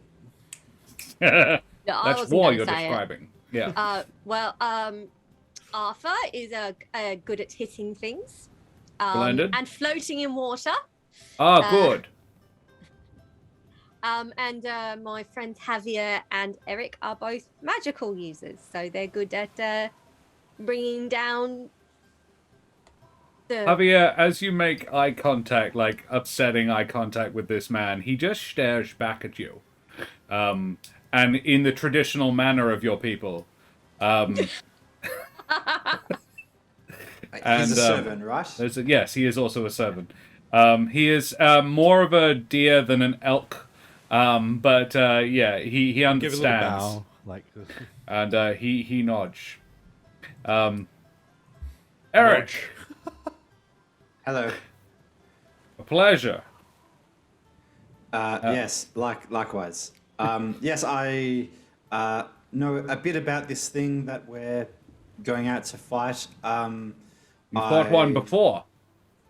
No. I've seen one from a distance. I was on a wakewyrm watching expedition. But we're all about watching that wakewyrm. But no, I certainly haven't seen one up close. Wouldn't be that stupid. Except for now, I suppose. I'm just gonna clap him on the shoulder. So yeah. Yes, good. Captain, we all have discussed this before, and we are resigned to the fact that a fight is very likely, but I have the ability to speak with this thing and to communicate with it if it chooses to communicate back. So I was thinking that if it isn't immediately hostile to us, if I could have a chance to speak with it before we just try to kill it. Look. You're it just welcome may to be try. less conversational after we try to I harpoon understand. If it attacks Basically- my crew, however, I am honor bound to defend us. Absolutely. If Those it- things. We are a military vessel. It is. We're a little bit more durable than your average merchant, but we wouldn't last long against a thing that size.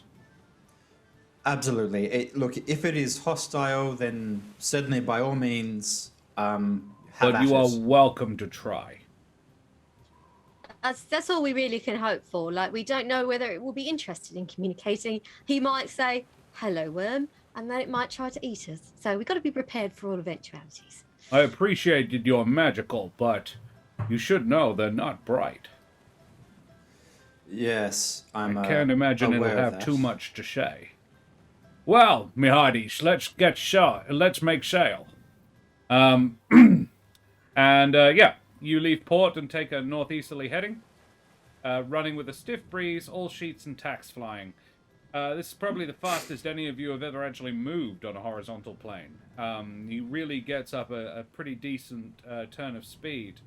Where would you all be on board? Would you pick a particular spot? You can obviously move around a lot if you like, but yeah, where would you choose to ride? Well, Crow's Nest. Valid. Ereq, you're up in the Goose's Nest. The Ereq Nest. The Ereq Nest. they're up there arguing. So, it's a goose nest. No, it's Crow. a crow's nest. No, I think you'll find it's a goose nest. Moose Nest. Kesh would be hanging out at the bow, Yeah. near her big gun. Kesh, these things are so large they take a crew of 3 to operate at any decent rate of fire. The other 2 guns have a crew of 3 each. You've got 2, your 2 offsiders, basically a loader and an assistant gunner. I'll have a quick chat about the lingo. You know, what we I will- shout as we do absolutely. things. I will tell you mechanically how these things work. It's functionally the same as a longbow for you to attack. in that you were after chatting with these guys and getting your eye in, you would be proficient with this weapon. So it's a dex attack with proficiency, so you can roll your longbow, but it does 3d8 damage. So it's a pretty decent gun. It, however, can only fire once a round. And you can't really keep tagging in and out with your bow.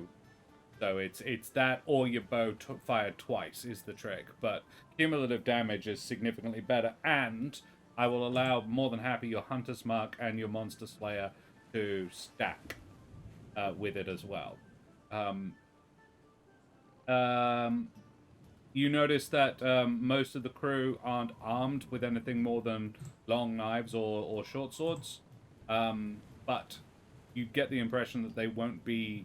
Like, the crew isn't large enough to do much more than man the 3 cannon and fight the ship. So most of them will be sailing if you do engage in combat rather than fighting. Although you do notice that Vilnius has a brace of hand crossbows across his chest. And a couple more in thigh holsters. These ones will sort of pull out and then spring ready to fire. And fire once, then drop. It's much like a brace of pistols. They are one-use wonders, and then he goes for a different weapon. And he is currently at the wheel. Arthur and Javier, where would you be hanging out? Arthur's gonna plant himself down at the mainmast, and he's laying down a rhythm on his drum kit. Very well. It's in Kesh's old pot. Yeah. Yeah. No one's rowing, so it doesn't help very much. But yeah, most people enjoy it. We're trying to attract a worm, right? Oh, you're trying to do a rhythm. I get it. Very good. Javier? Actually, I'd be up by the steering wheel. I'm assuming it's elevated. It is. Yes, there is an aft castle. Yeah, so I'll be up there, kind of pacing, keeping a note on things, and maybe like if there's time, just to meditate on whatever. Like, yep, sure. And keeping a notch Vilnius up and actually behind. seems to enjoy your throat singing. Like, oh, I haven't heard that in a long time. But yeah, he leaves you to it. Very well. You guys, where are we? Yeah. So the first day out is relatively uneventful and supposedly quite relatively safe. The worm has been known to come in that close, but it's unusual. Most of the attacks have been more than a day out from port. However, as the night rolls in, can I get perception checks from you all?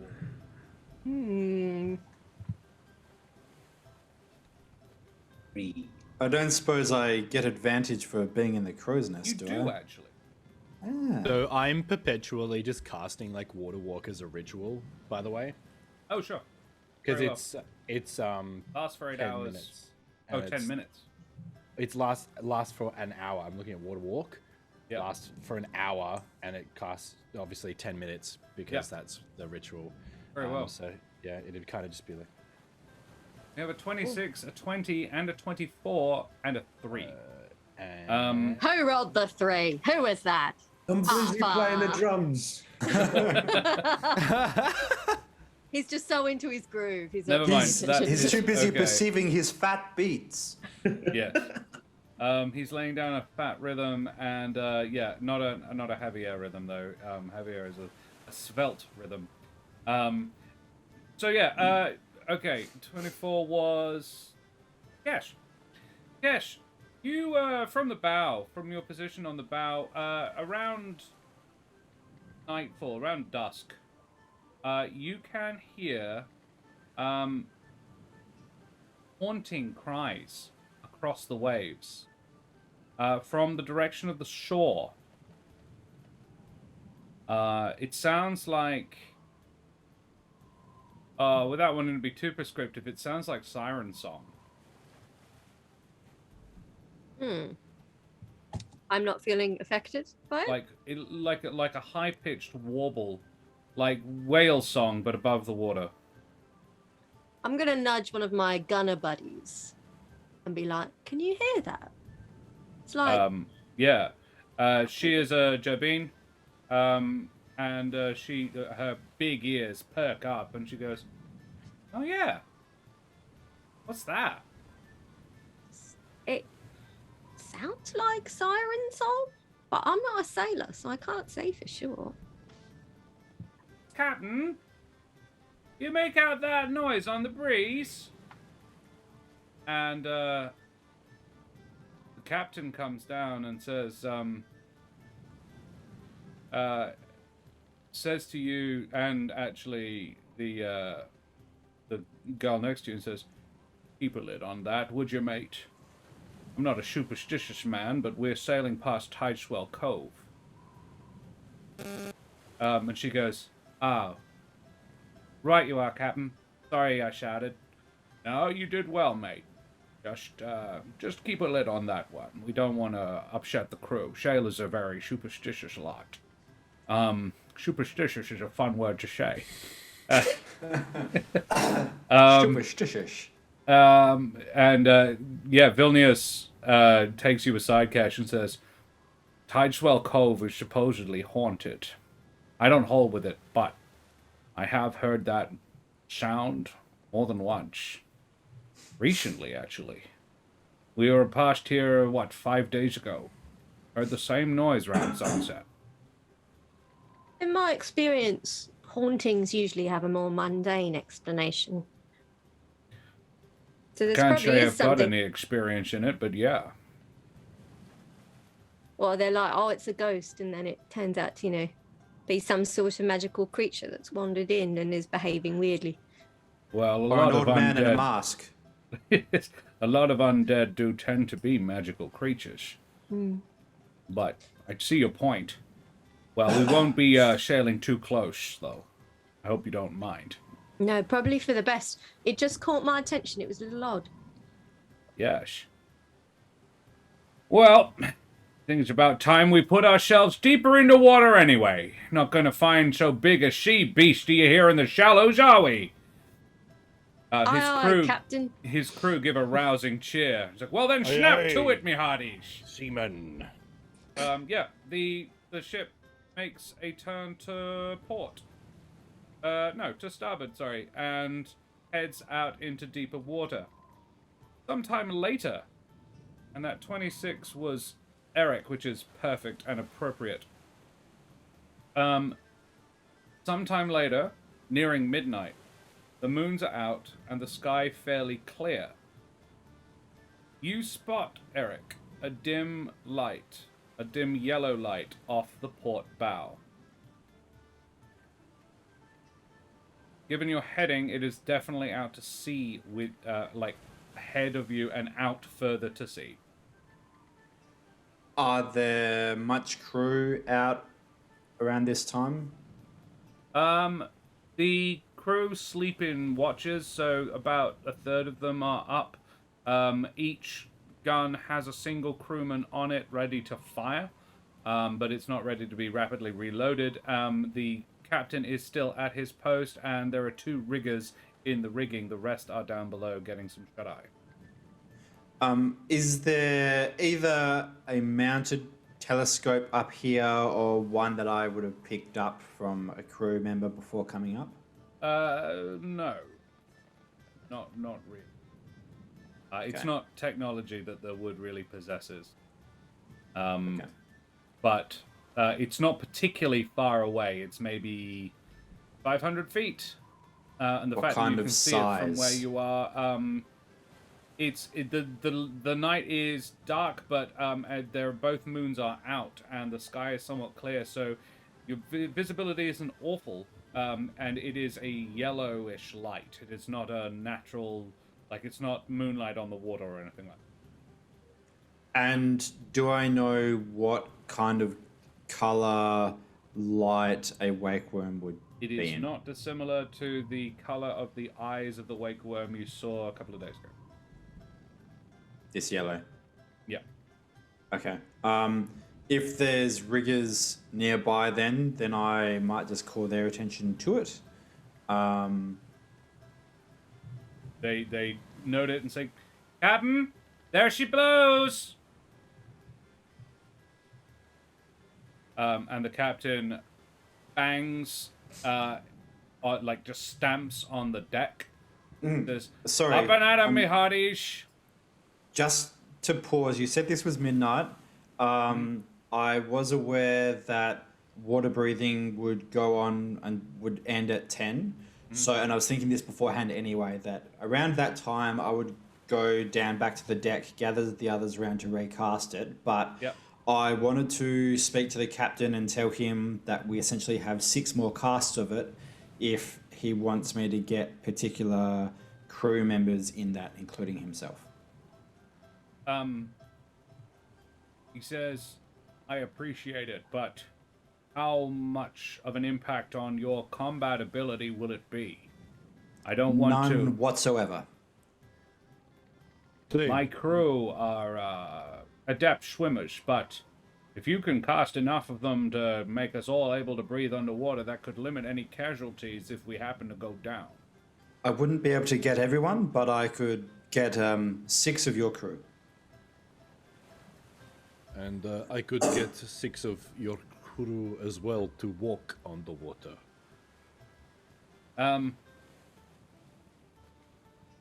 He says, it's actually really hard. Like, he thinks about it for a moment and he says, I'm not sure I could actually choose. If How you about have the any... people most vulnerable, like the people who are close to the edge of the ship? Possibly the crew on the guns.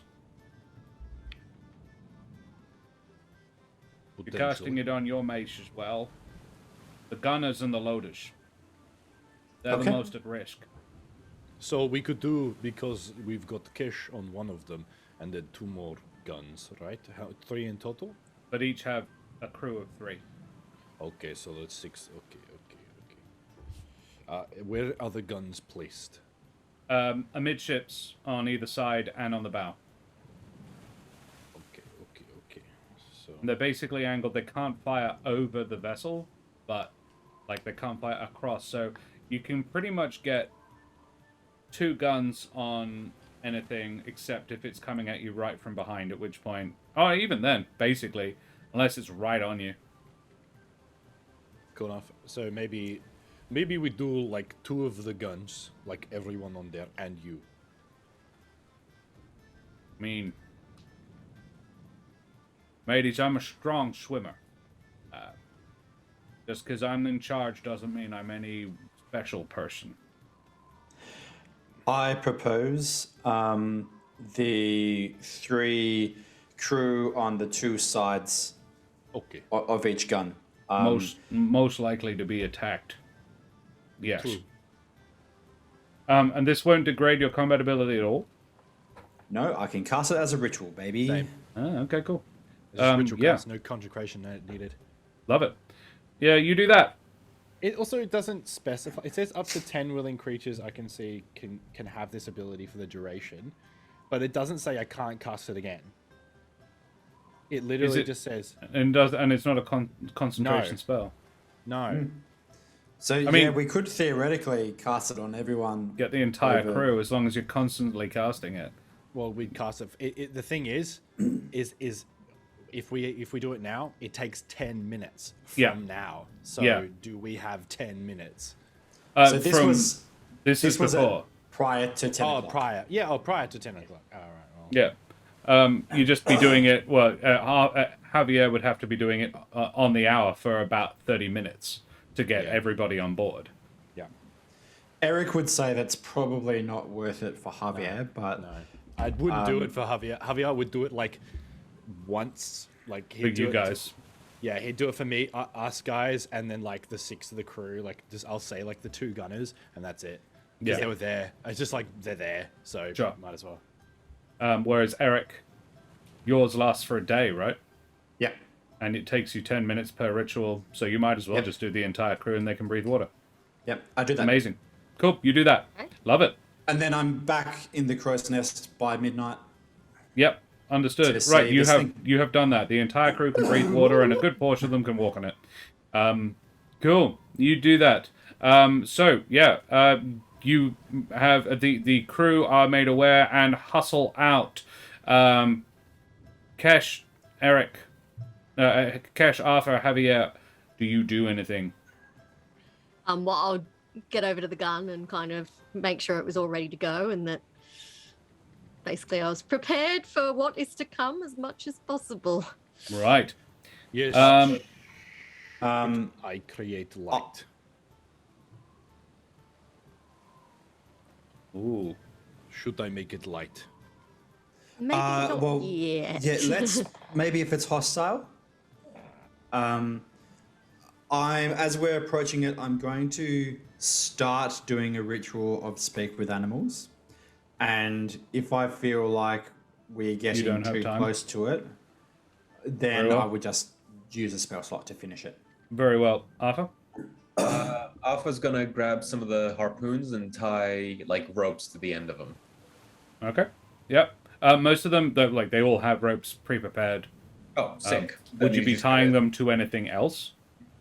No, this is to like wrestle it, to like clamber on, just in case.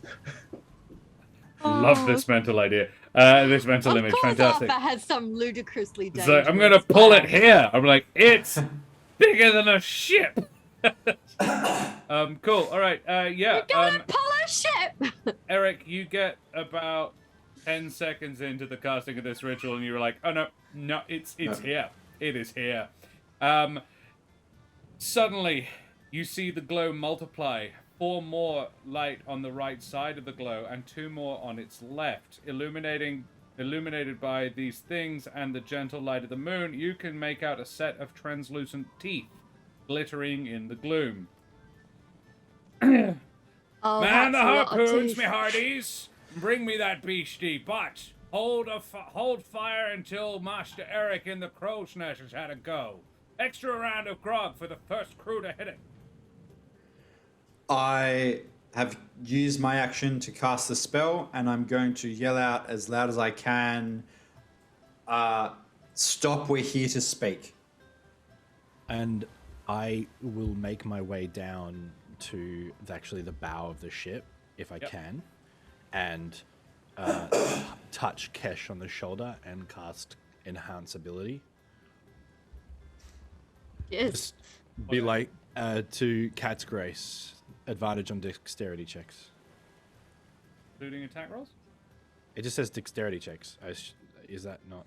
Oh, is it an attack roll that? Oh, okay, never mind then. Oh, I thought it would be. I think it's like stealth checks and sleight of hand stuff. Oh, Yeah, an attack is not an ability check. no, never No. mind. Okay. Initiative is, though. Okay, well, I'll give him a tap on the shoulder. Yeah. And You actually, give Kesh an encouraging pat. in that case, I will give. I'll bless then. I'll go for it. Yeah, very well. You bless Kesh, and anybody else? Yeah, I'll bless. I'll bless. Who are you blessing? I'm blushing. How far away is old Ereq? Ereq's 70 feet up. Oh, fuck. Alright, Sorry, I said the top of the crow's nest was 70 feet away. that's true, he did. And it was a pretty, it would be about 70 feet. It wasn't a, haha, that's more than 60, fuck you. So, don't worry about this, just rewind everything, I'm back on the, I'm back where I was. Very well. You do that. You're standing up next to I Captain thought about Vilnius. doing that. I thought about it. Yeah, but you didn't. Okay. Yeah, it emerges from the water, Ereq, as you scream out, "We're here to talk." And it roars and it screams out, "We're child." Well, that explains a lot. You don't know anything I haven't told you yet. Only I can understand it. And she's like 70 feet away from you and doesn't know what you've said.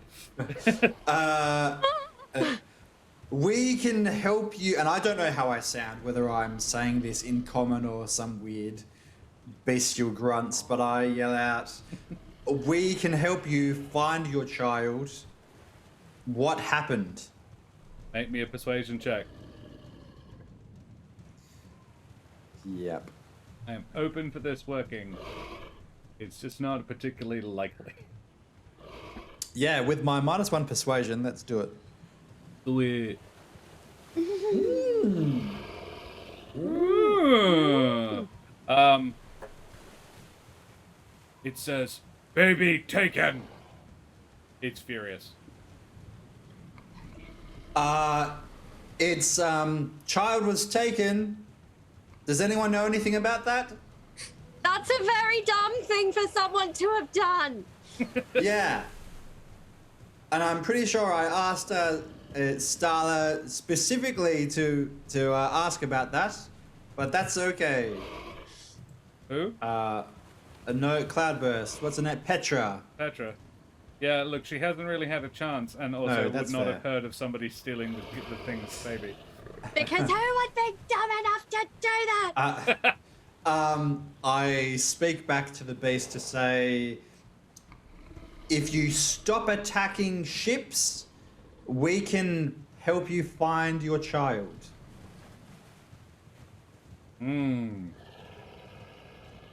That is a big ask. Another persuasion check. You have your first will have counted, thus lowering the DC. Weird. Wow. God. I mean, that's the dice telling me that this is, well, the digital randomizer telling me that, yeah.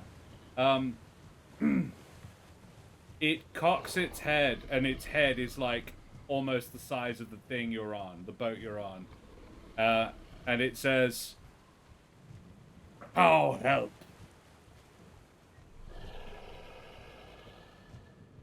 We can speak to everyone who has been at sea and get to the bottom of who took your child and punish them. Tell him we'll... Oh, God. You can't understand. You can hear Ereq howling above the high winds and seas at this point, like bellowing. Like, I'm saying that Ereq is speaking common, that the monster can magically hear, can magically understand, and the monster is speaking whatever. It actually has no languages, but its responses are simplistic at best. And yes, its response is, "You find, give." Yes, while we look, you don't attack anyone. One more persuasion check. Again, I am considering the other two. Yeah. He's like a worm whisperer. And I will say, in addition to that, for 10 moons, as in, give us 10 moons. That actually is better. Come on, Ereq. Oh, look at that! My boy. Yeah, he's not charismatic, but he's a smart boy. It goes... 5 moons, no more. Give child. And then it dives at the boat. Kesh, your finger is just about to tighten on the trigger when it leaps out of the water and arcs over you, plunging into the water and almost swamping the ship with the last swipe of its tail fluke. It takes nearly 3 seconds for the entire thing to clear over you. So long and huge is this creature. And it takes a good amount of Vilnius's skill to keep the boat from just going upside down from the amount of waves and splashing that it generates. And then it would seem it is gone. Kesh is just going to sit down on the deck and take a few deep breaths. Kesh is drenched. In fact, the only person who isn't drenched is Ereq. Eric's claws, Eric's talons have dug into the barrier around the crow's nest. Eyes, I can't feel my legs. Did we win? Did we scare him away? It's a lady. It's insistent. You love your insistence, Citizen Man. I love a non-binary person playing this character. Let's consider our victory postponed. What? I fly down. And it is not an elegant flight. Kesh is I gonna kind like of tumble. stagger over and like grab Ereq by the lapels and be like, "What the hell did it say?" Holy fuck! Mr. Ereq, I must ask. That was our quarry, and we let it get away. Why? Because we could get away with doing what we were sent here to do without fighting that fucking thing. Someone has taken its baby.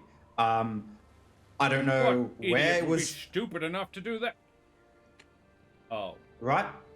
What? Oh, what? Oh, Oh. that O sounded very loaded. 4 days ago, I saw a ship on the horizon bearing the standard, bearing the sigil of Scops the Beastmaster. He's a pirate Scorps. and a poacher. Pirate, you say? Scops. Do I know him? Evil-tempered Strig. Kesh, make a history. Arthur, you would be welcome to as well. Ereq and Javier, you would not have heard of this person. Damn it. That one. Arthur pirate, that's all I need to doesn't know. move in your circles. I got an 11, so I don't know if that's. Kesh, yeah. No, you're not a nautical being yourself either, I'm afraid. Neither of you have ever heard of this guy. Sorry, not ringing a bell. You're gonna have to elaborate. So every now and again he pops up. He's known for being able to control large monsters, beasts. But he's always had a nautical bent.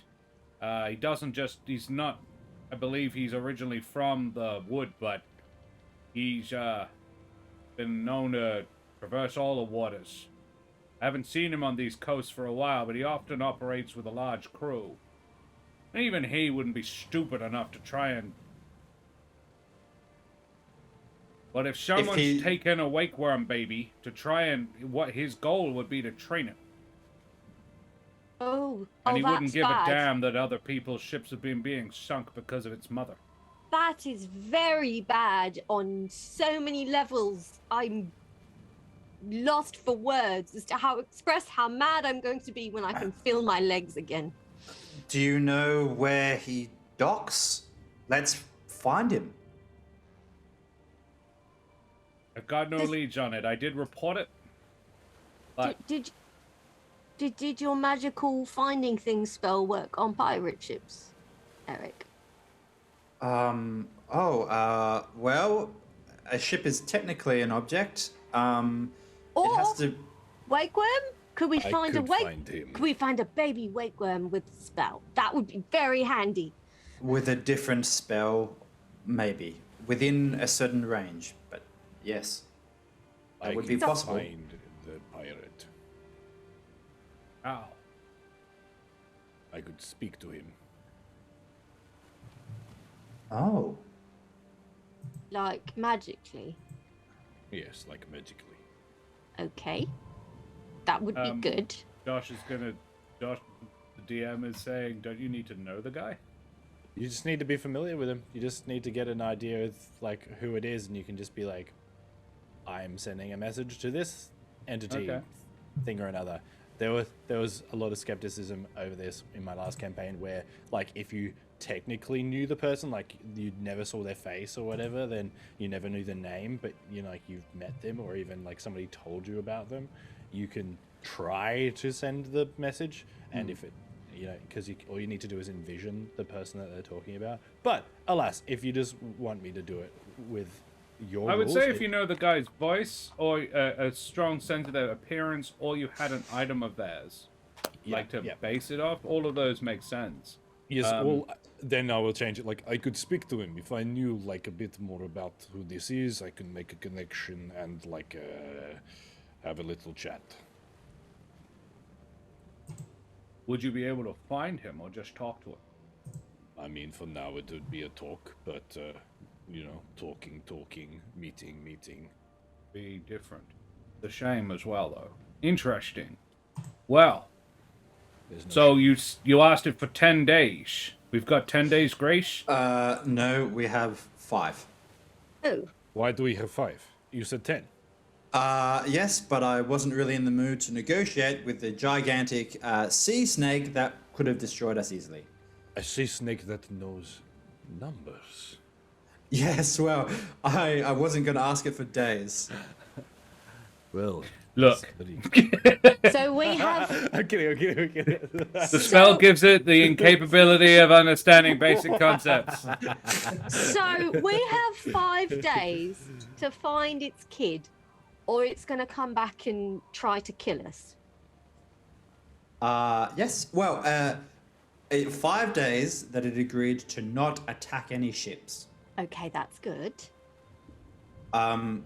There is a spell that I can think of that would allow me to locate a creature or a plant within 5 miles. I can't specify more specific than that. So if this wakewyrm is the closest wakewyrm, then that will be what I'm pointed towards. But if we happen to be closer to the baby wakewyrm, then, and it's within 5 miles, then we'll be pointed that way.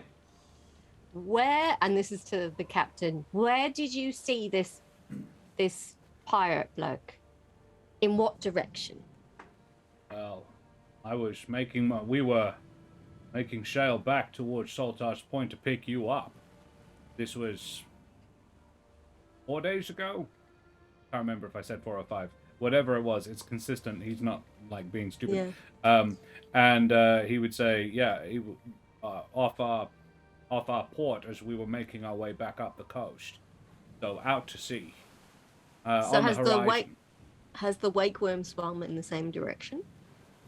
You guys are, he would say, well, probably would have been another day's sail further out from Shaltar's Point from us, but probably about the same depth, far off the coast.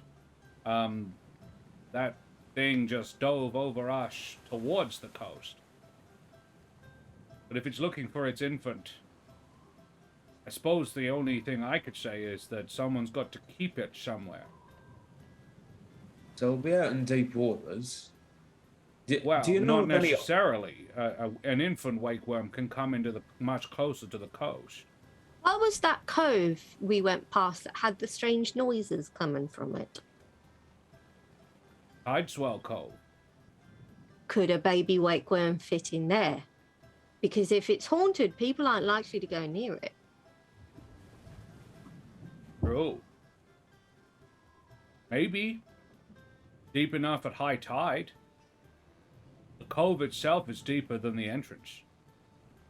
They are amphibious, so it wouldn't need to be kept underwater at all. No. As long as they could bathe it. They do need to stay wet.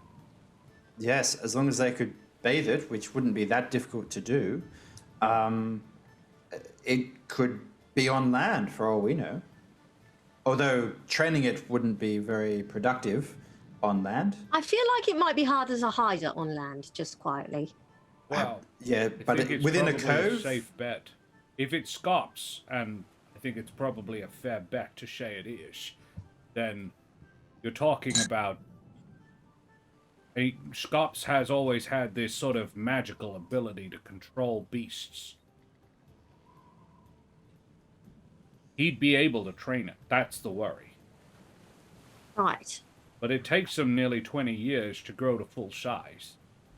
However, even a baby wakewyrm would be easily capable of taking most vessels. He's a pirate as well as a poacher. Right. So either way we slice it, this is bad. This is very bad. But it's good, but it's also bad. But the good news is if he does have it, then we only have to fight a pirate ship and not a giant super worm. Exactly. Everything's come full circle. There is the Yes! possibility, if he can control these beasts, that we might also have to fight the baby wakewyrm. Well, Which then we you would just want talk to to it and be- say, we'll take you back to your mama. Don't eat us. We'll certainly try that, but if he has magical control over these things, then that might be difficult. Anyway, we can talk about that later. I suppose for now, we should get some rest. Maybe, Captain, if you can take us the direction that you saw the ship last, and by Why tomorrow don't we morning, go back to Tideswell Cove? that's a good place to start as any. Yeah, 5 days. So let's not panic Right. until day 4. Well, it also strikes me that the most useful ally we could possibly have in this is a mother wakewyrm wants her baby back. That even if we can't get the kid back, if we can find where it is in 5 days, we can tell Mama Worm and she can go get it. There is that, except that if Scops can control a beast, and from what I've heard, the man is a genius with that. We don't want to be sending a full-blown wakewyrm towards him, because then he won't have to wait 20 years. Well, My if, guess is he can't deal with that. yeah, because If if he's he could have taken the got the baby. big one, Yeah. he would have taken the big one, not the little one. The mother wouldn't have let the baby go easy. That's probably what happened to her eye. Oh, right. Ooh, Well, it's been a stressful night. Yes, you're telling me. I think I'll sleep well. Another round of grog for everyone, I think. And I think that's a good place to leave it there. Could we have one non-alcoholic Non-alcoholic beverage, please, grog for, coming up. For Arthur's, yeah. Arthur's off the wagon. He's doing a Minus the great job. traffic, please. All right. We shall. Yes, let's just. Well, mateys, that was an adventure, wasn't it? we did it. You did, Yay. and you did do it without losing the ship. Like the We one didn't that I do wrote. anything. You managed to do almost fucking nothing. I was like, yeah, just 3 really good rolls from Brendan later, and I'm like, yeah, damn it, no fight. Oh well. I There almost, still might be a fight. Yeah, I look, there almost won't be a like fight. pull the trigger. Look, Kesh was so guys, close to firing at it. guys, I want to thank Serum for his amazing work behind the scenes, and Karen for all of her love and support. I want to thank my amazing crew here, who are a really cool bunch of people to play D&D with. I want to thank our lovely audience and the Dreaded GM and OMGM for your lovely raids. Thank you so much for that. And our new followers, extremely gratefully received. Thanks very much for the follows and the subs from Omi as well. What a lovely evening we've all had. Now, as we usually do, we are going to do our favorite moments. Because it's hard to be a creative, and it's really nice to be able to tell each other what you did well. It's a nice, supportive, and encouraging environment that we like to foster here on Corsair's Cove. So let's talk about favorite moments. Audience, if you've got favorite moments, please chuck them out in chat. Tell us what we did well, and we shall discuss. So, let's begin in the same manner we talked about ourselves earlier. Karen, what was your favorite you moment? Oh gosh, that's a tough one.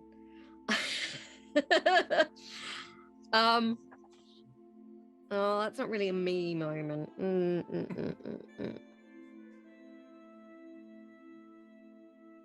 I've got one. Yeah, I've got one too. Well, you guys go and I'll.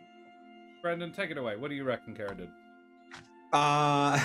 Karen did a great job of pointing Arthur in the right direction during that conversation, the interrogation. It was a great interaction between the two of you actually, but that was very delightful and actually quite helpful. I think Kesh did a great job of getting far more useful information out of her than it attacked us. I will definitely piggyback on that. I was going to say a totally different thing, but I'll save it for the end if nobody else says it. But I will piggyback on that because I really props to both of you. I did not prepare that scene at all, and I was forced to make up a whole bunch of shit that's really cool and interesting and canon now. And you guys are fully capable of going and having, like, I made up a magic item that you could go and dredge up from the bottom of the ocean for a reward, because of how good you guys were and you're rolling and everything. But yeah, that was a really cool scene, and you managed to make that person want to talk to you. It's certainly enough to reveal that information, which was really, really nicely done, both of you. On that scene, but specifically a Karen moment, I really liked Kesh saying, "As soon as I can, like, the feeling in my legs comes back." I really like that little moment, the acknowledgement of her own fear. Kesh is never too big to acknowledge her own fear. I think we can all admit that was fucking terrifying. Nikolai, Josh. Yeah, the scene with Kesh and Arthur talking to Madame Silvestri was awesome. I loved that scene, and it's just like Karen does a good job of playing like the long like confidant and friend of Arthur, because she just takes his shit, so just like deals with it and just like steers him in the right direction, which is always fun. But also doesn't like shut it down either. It's like, yeah, we can do this, but like maybe if things go wrong. You're insane. But let's maybe. I liked If all else fails. I liked you describing to the captain, like, so what is everyone good for? What is everyone good for? And you're like, we've got just seeing the cogs ticking, like, we've got a goose, a silly goose, this guy, this insane man, and these and people, and we were they were, the tapping, we were criminals. Yeah, I was just going to say that if I was to pick a favorite moment within that whole Madame Silvestri interaction, it was me being like, look, we're not technically here officially, so if we heard about anything that, that you might not want the Wyrmwood Brigade to know about, we wouldn't actually, it's like we were criminals. Shut up. True, but shush. I was trying to be subtle. It's funny, Karen, because I... a couple of sessions ago was made aware that there hasn't been a lot of Kesh and Ereq time. So I've been trying to find those opportunities. And so I almost volunteered to say, I'll go with you, Kesh. Yeah.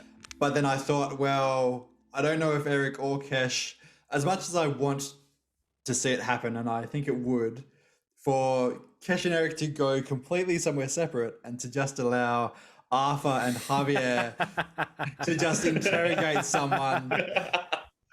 Javier's just staring at her, and Arthur's just kind of rubbing his chest a little. In fairness to Ereq and in fairness to Arthur and Javier, in fairness to Javier, he did most of the heavy lifting on interrogating Michael, the little Luma boy.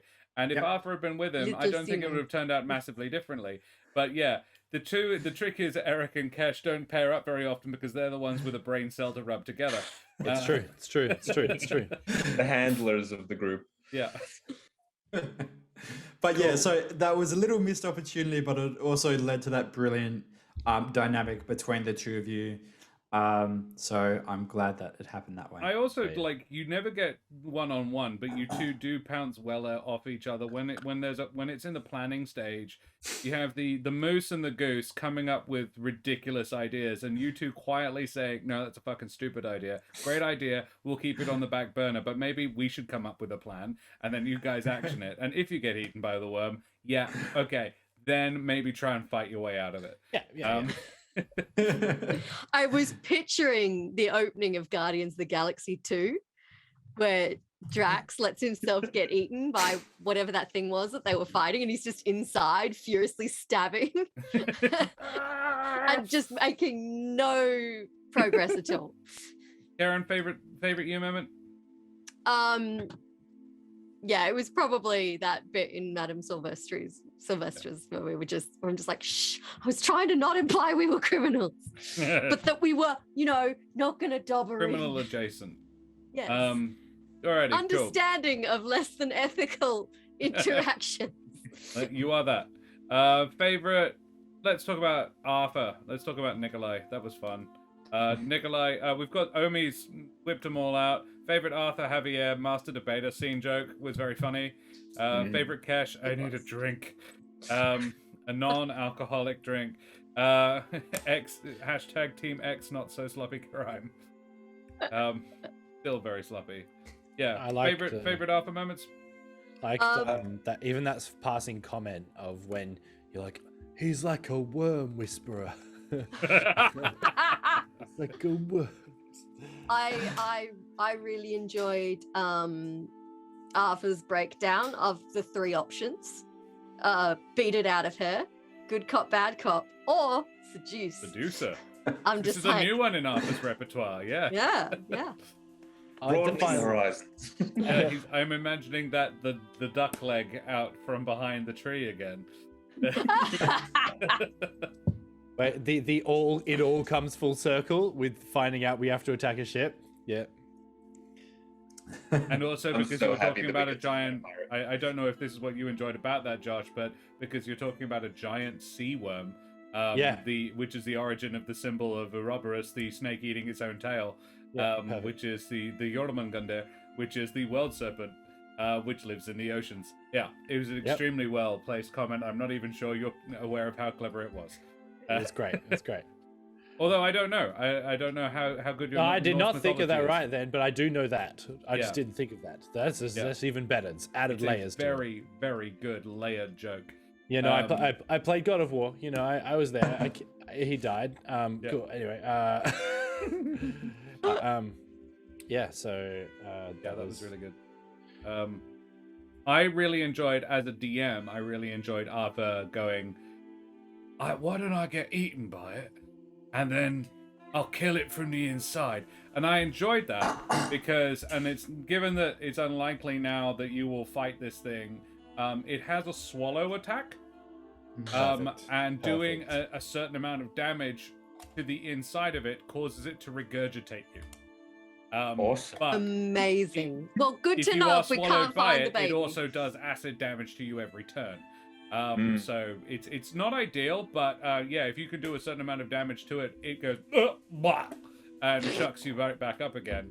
And in that situation, being able to walk on / breathe water would be super useful. Which would be yeah, that's my favorite Arthur moment. Yeah. Mine was 2.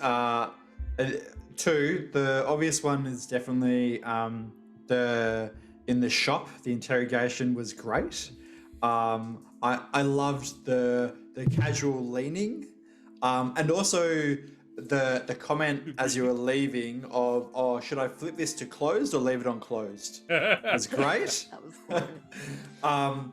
But also, I really liked the super quick interaction with Ereq and Arthur of just like, hey, can you stick it with something? And Arthur's like, fuck yeah, of course I can. Yeah, buddy, Easy. got you covered. Got your back. Yep. And they would Every be time. almost perfect for the job as well. The harpoons, because they've got really long barbs, would not be entirely in the flesh, but would definitely be stuck, so you could still see the metal, which you need to be able to see. Yeah. Nikolai, favorite you moment? Yeah, I think most of them have been taken. I liked Arthur posturing with a book, despite not being. Can he you read? know, He can read, right? He can read. He's just not doesn't. a reader. Yeah. Yeah. It's just not a book lover, right? Right. I His prefer intelligence is visual 11. He's not mediums. stupid. A more of a oratory ingester of stories and that. Oratory. Fuck yeah. I enjoy a good recitation. All right then. Yeah. Let's talk about Josh. MX Javier. Pounds, what do you reckon? What's your favorite you moment? I honestly, I liked the interaction with the kid. He is not as tough and grumble with literally like every child. He's like, this is small being, like needs to be looked after. Here's a lollipop. Like, it doesn't matter how, like, oh, look at you, little thing. Oh, you're so lucky to be alive. Yeah. How do you survive when you are not big and strong like Havier? Yeah. Yeah. It wasn't necessarily the funny bits, but just genuinely the only time he's interacted with someone where he hasn't downright just tried to intimidate them. So, Well, I gonna... noticed. Oh, yeah. sorry. No, you go for it. I've got to. So you go for it. I noticed that, and Ereq noticed that. And yeah, that was very, very sweet and very clear, I think. I liked that you made lots of semen jokes, but not too many. I felt like you I don't know. skirted the line. We were too many adjacent. Yeah, and that's what I like about it. Yeah. We went right up to the line. I actually have a bunch. I'm going to hold on to some in case the others want them. But Semen jokes or yeah. favorite Javier. got a bunch of semen just Javier holding onto it. Doesn't. I try and hold on to my semen. That's it. I have a I've got. Oh, sorry, just one other thing is I really liked the quick conversation of I have a guy. I have a guy. I've but got a I'm guy. gonna go on more. I'm gonna build on what Josh said. Because yeah, you said this is the this is the only time you see him like being nice and being tender. But actually, and where you see a different side of Javier, but we saw two different sides of Javier today. Because when you were talking to the hooded figure, who those of you who haven't watched the other Humblewood season is Glinda Nightseed, the necromancy professor from Avium, and that was her picture there. That is a picture from the book. She is an actual character from the Humblewood book. As is the Necronomicon Ex Corvus, which is a lame name, but I've been forced to keep it because it's a major plot point. But yeah, we saw him be but like a student-teacher relationship, and I really liked being tender with him. Like, he has a lot of respect, so he's like, yeah, and she's like, this one's had it rough. He came to me broken. He ain't fixed yet, but I'm trying to help him. Yeah, that was really, really lovely. Pity there wasn't a fight with a a-wakewyrm. I had thought of a way to give you a Deodand. yeah, I was thinking somebody like, something was gonna drop on somebody where I had from the rigging. spell ready. Look, I feel never like we're mind. going to end up in a fight with someone, and Yeah, there you're will be a probably- you're wake-worm involved. So Well, it doesn't have to be a wake-worm. It could just be someone dying. Yeah. And I'll be there. staring ominously. Good. Good. Yeah. Karen, what do you reckon? I really loved blessings on you and stuff. Blessings on you, Very whatever. priestly. Yeah, blessings on you and whatever. I did write I'm it a down. cleric, Hang I on. Yeah, guess, fine. I suppose. Here, have some Yeah. wood Oh yes, chips. blessings be upon you and whatever. That was pretty great. I have another one, but I'll sit on it. Nikolai? Javier had like a lot of great moments this episode. I feel like my favorite one is like the multiple sides we've seen of Javier, but that's been touched on. The other one is as my grandmother used to say, Go fuck your mom. Javier has thrown out like actual Russian insults throughout the campaign, and I fucking love it. I'm here for it. Glorious. Because Josh dated a Russian girl, and Nikolai is a bit Russian. There you go. So he can appreciate it. Alrighty. The rest Any was like, other huh? favorite Josh moments? Yes, I'm coming for round two. I liked that Javier found out what the bow was and then worked it into Kept telling every people. conversation. I have learned a new thing here. I enjoyed the deep cultural stare between the captain and Javier. Yeah, that's Mm. nice. Yes, thank you for that touch. It's the way of our people. Petra, you look like shit. And she's like, fair, but also hurtful. But Look, I you're figured not she spent wrong. nearly 24 hours in Javier's company. He also saved her life a bit, so she's prepared to give him that one. She's got his measure. Well, Yeah. because like on a note on that with Javier is that there's no such thing as like stranger, acquaintance, Yeah. friend, close friend. It's literally Never met you, we're stranger, friends. friend. Yeah. Right. So basically, when she did that stare with him, and she was just like, yeah, whatever, like you're friends, and I'm like, oh, cool, Good. all right, awesome, what's No. up? Yeah. That was So easier than normal. Yeah, exactly. Favorite DM? The late great Sean Connery.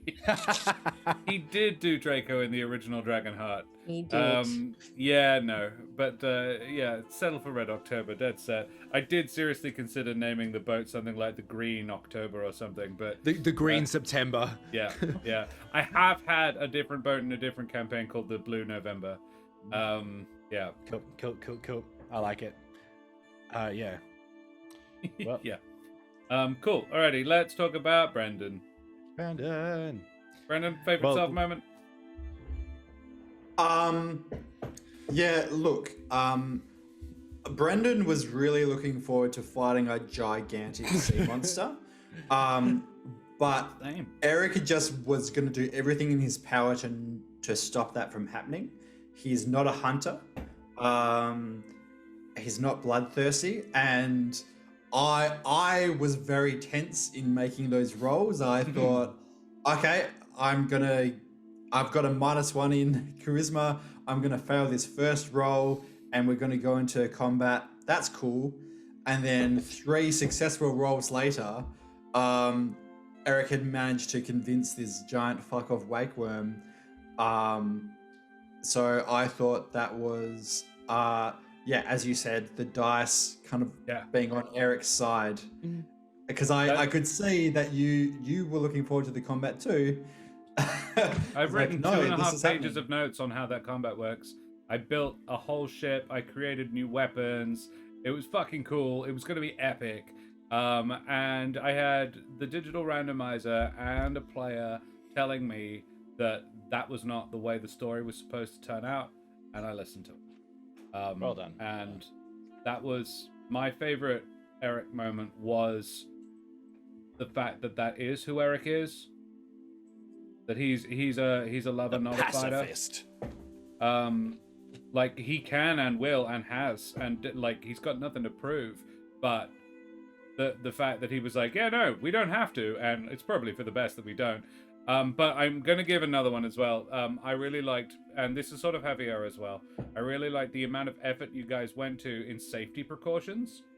I was like, this is smart as hell.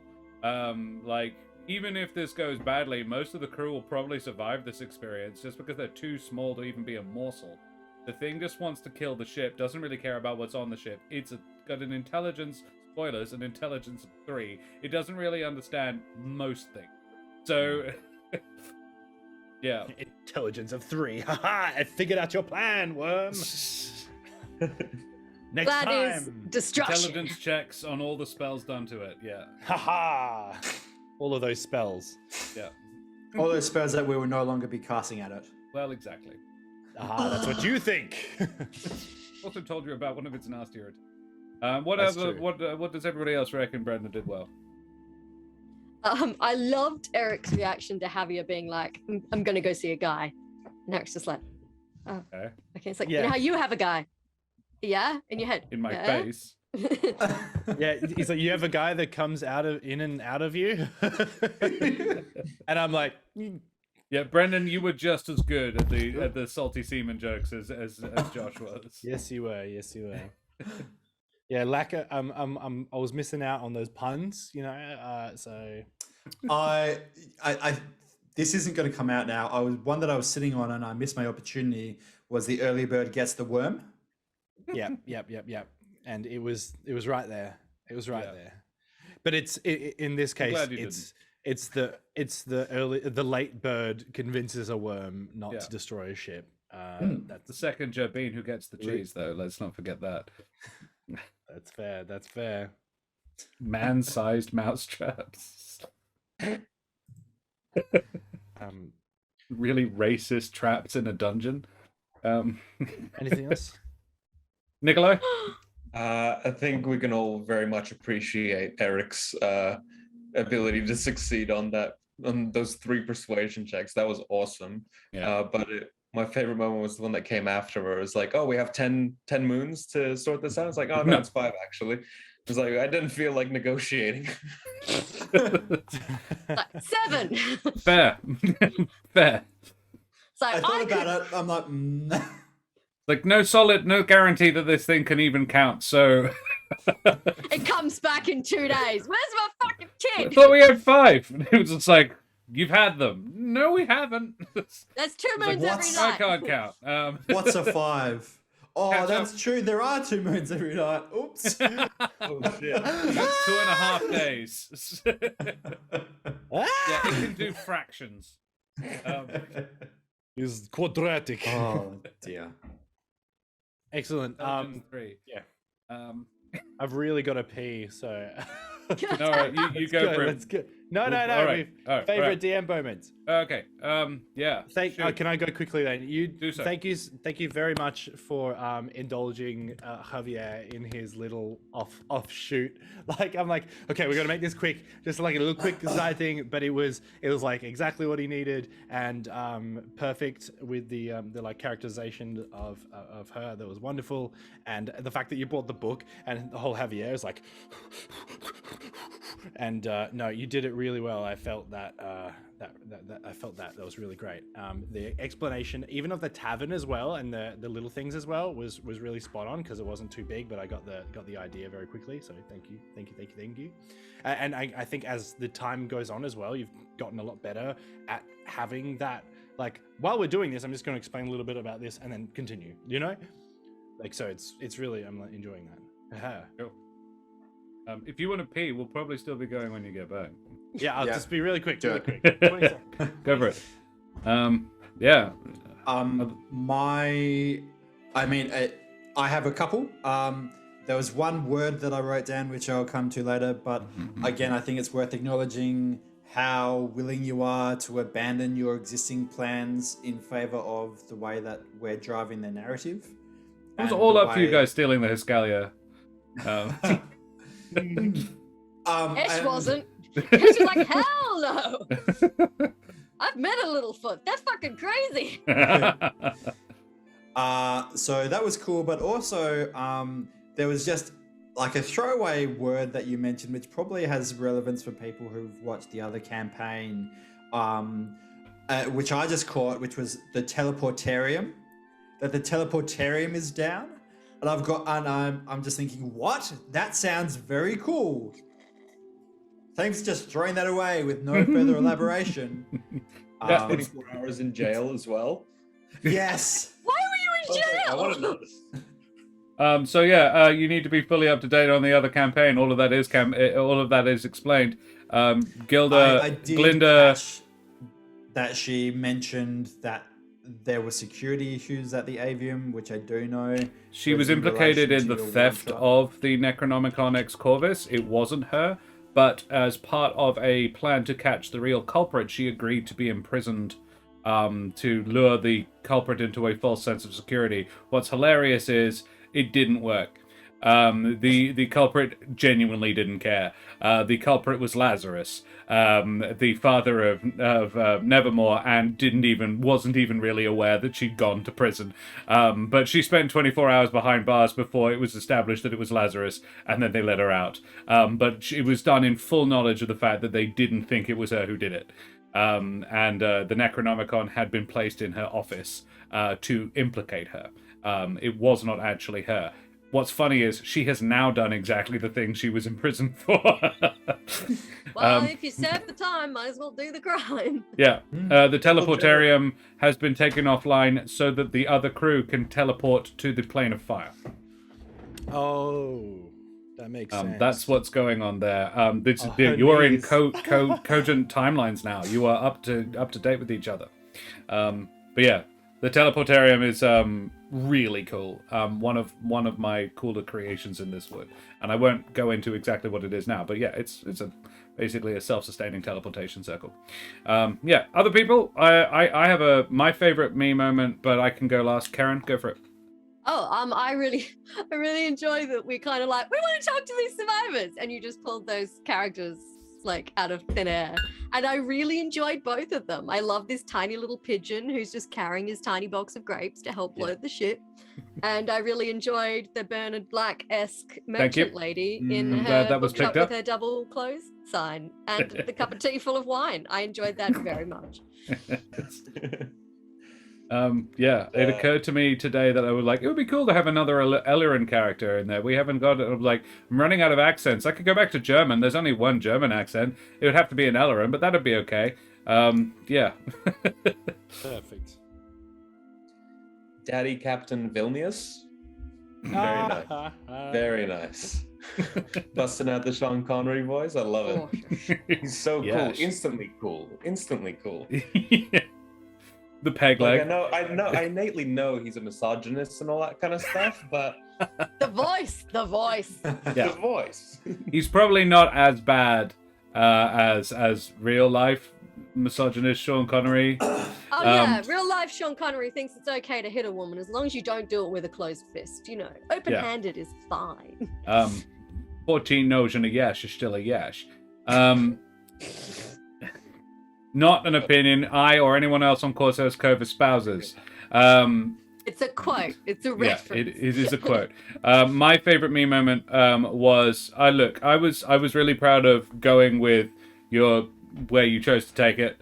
I was really proud of the Black Books-esque bookshop that was also sort of a shop that no one ever buys anything from, and is mysteriously still in business for some reason.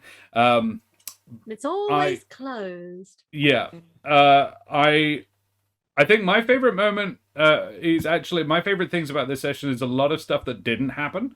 Like there's a lot of things that you didn't do or didn't find or didn't encounter because you just went a different path or you didn't ask the right question. And there's an awful lot of stuff that I'm like, I can reuse that. It's not going anywhere. But I really, really liked several things that didn't happen. And I also really liked that it didn't happen. And I'm open for you finding it later, but being forced to come up with a brand new magic item because you guys did a really good job of talking to somebody. I was like, sure, yeah, it's a rod that contains like 20 bound spells. Fuck. Now they might find that shit.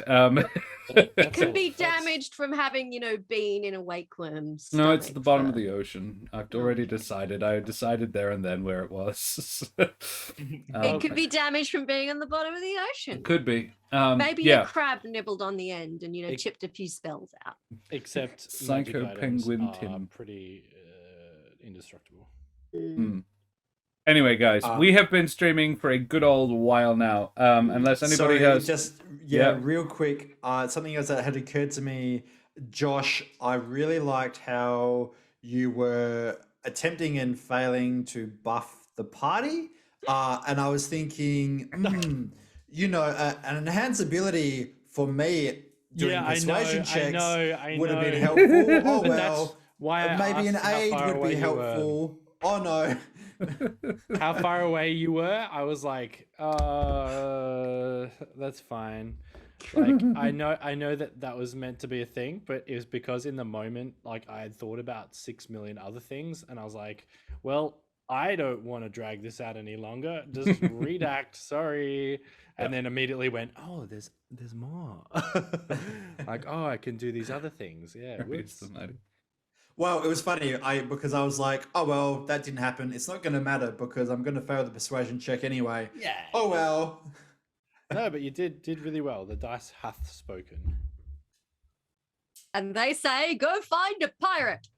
Yeah. Yeah, I think that's very cool. That's an exciting opportunity that I'm looking forward to. Yeah.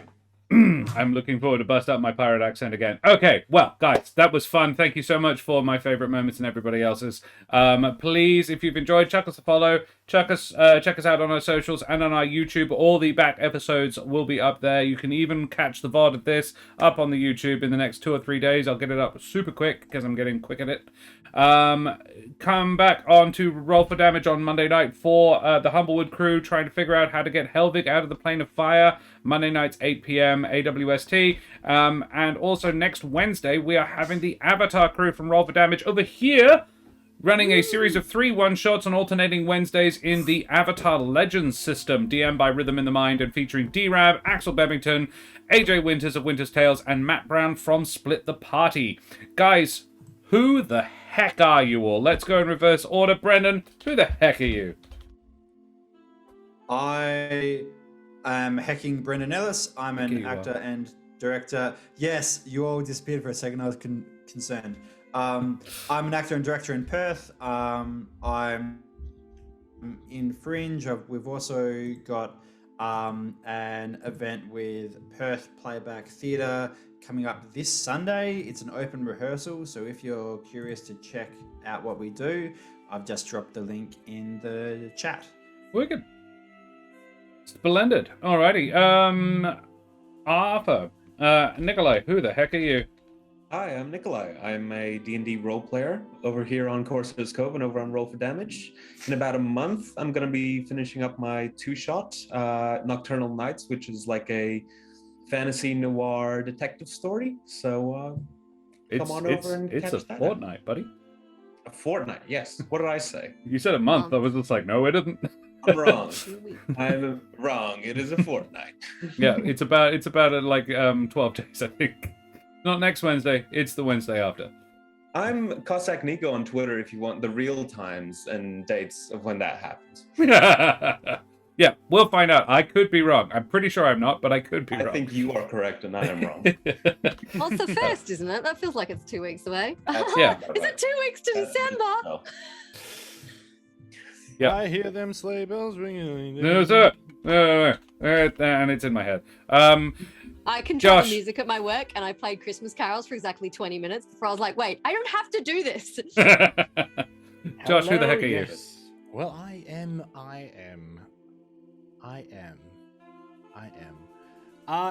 actually going to be changing my name soon. I know. And I'm probably going to be called Lux. Lux. Lux. Like it. I like it. Sounds The root word of light. Yes. From, The Latin. Yes. so anything I like to bring light to the world and everything about it. So that's what I am and what I do. So with my acting, singing, dancing, less so, but everything like that. I'm acting here in Perth. I've got 2 Fringe shows coming up, one of which does take me to Adelaide Fringe. So people in Adelaide, watch out. I'm going to be there being weird. And other than that, I am on here for a little bit and then hopefully doing some more streaming stuff soon. All right. Also, I build things, and if you buy anything from Wooten Forge in the next 3 weeks or so, I probably made it. Nice. Yeah. Yeah, you can check out Josh's Lux. I'm good at trying getting used to that now. Lux's Fringe shows. The links are up in chat. Karen, who the heck are you? I'm Karen Schlink. I am a writer, a performer, a tippity-tappity-typey person sometimes. And It means writer sometimes. I don't know. Tippity-tappity. It's late. I'm tired. You can find me on Twitter as Mother of Bunnies. You can also find me on Instagram as my Bellesque alter ego, Miss Lamore. I will be doing stuff for Fringe as well. Go back up and check out the links. I'm in the podcast There Be Dragons, where I play Ryland Westfall, a badass dragonborn. But if you want to do me a super duper favor, you can head on over to Facebook and Instagram and check out Dead Point, which is a shark film in development that I'm involved in, and we are in the top 20 for the actor film pitch competition. And they do have a look at our little social media stuff that we've been doing for round 2, which is just kind of in and starting. So yeah, if you're on Instagram or Facebook, feel free to go over and give us a like. We'll be sharing some shark pics. and Birdie the Derp Shark, who's my little buddy over here.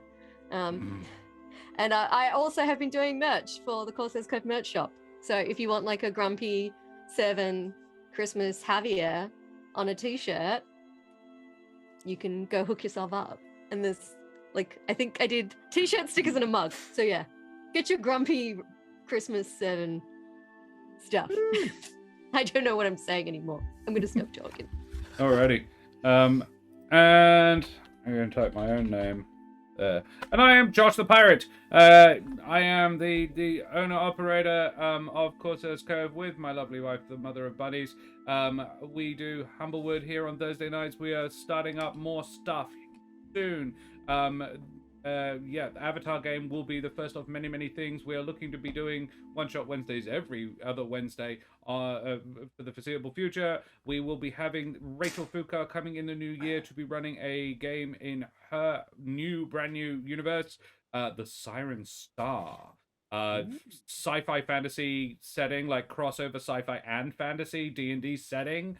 It's super cool. I've read some of the early work on it, and I'm thoroughly intrigued. It is a dwarf-centric universe, interesting enough. No more spoilers at this time. If you like my face and voice, you can check me out at Paparotica at Fringe World. The links are up in chat. You can also find me on the podcast There Be Dragons, where I play the infamous and deadly pirate Scan Feldspar.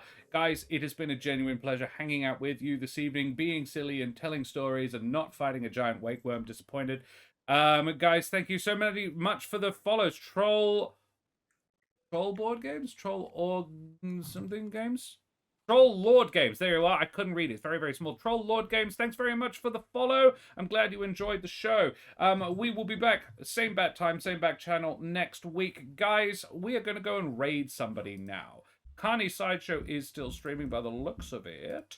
So let's go over there, chuck them a raid, show them the love, throw up your favorite raid emotes in chat. If you've got them, if you are a subscriber, and we love our subscribers, throw up your Happy Hype and Goose raid emotes in chat. Tell them where you came from, and we will be back next week, guys. Say goodbye, everybody. Bye, everybody. Bye. Bye-bye.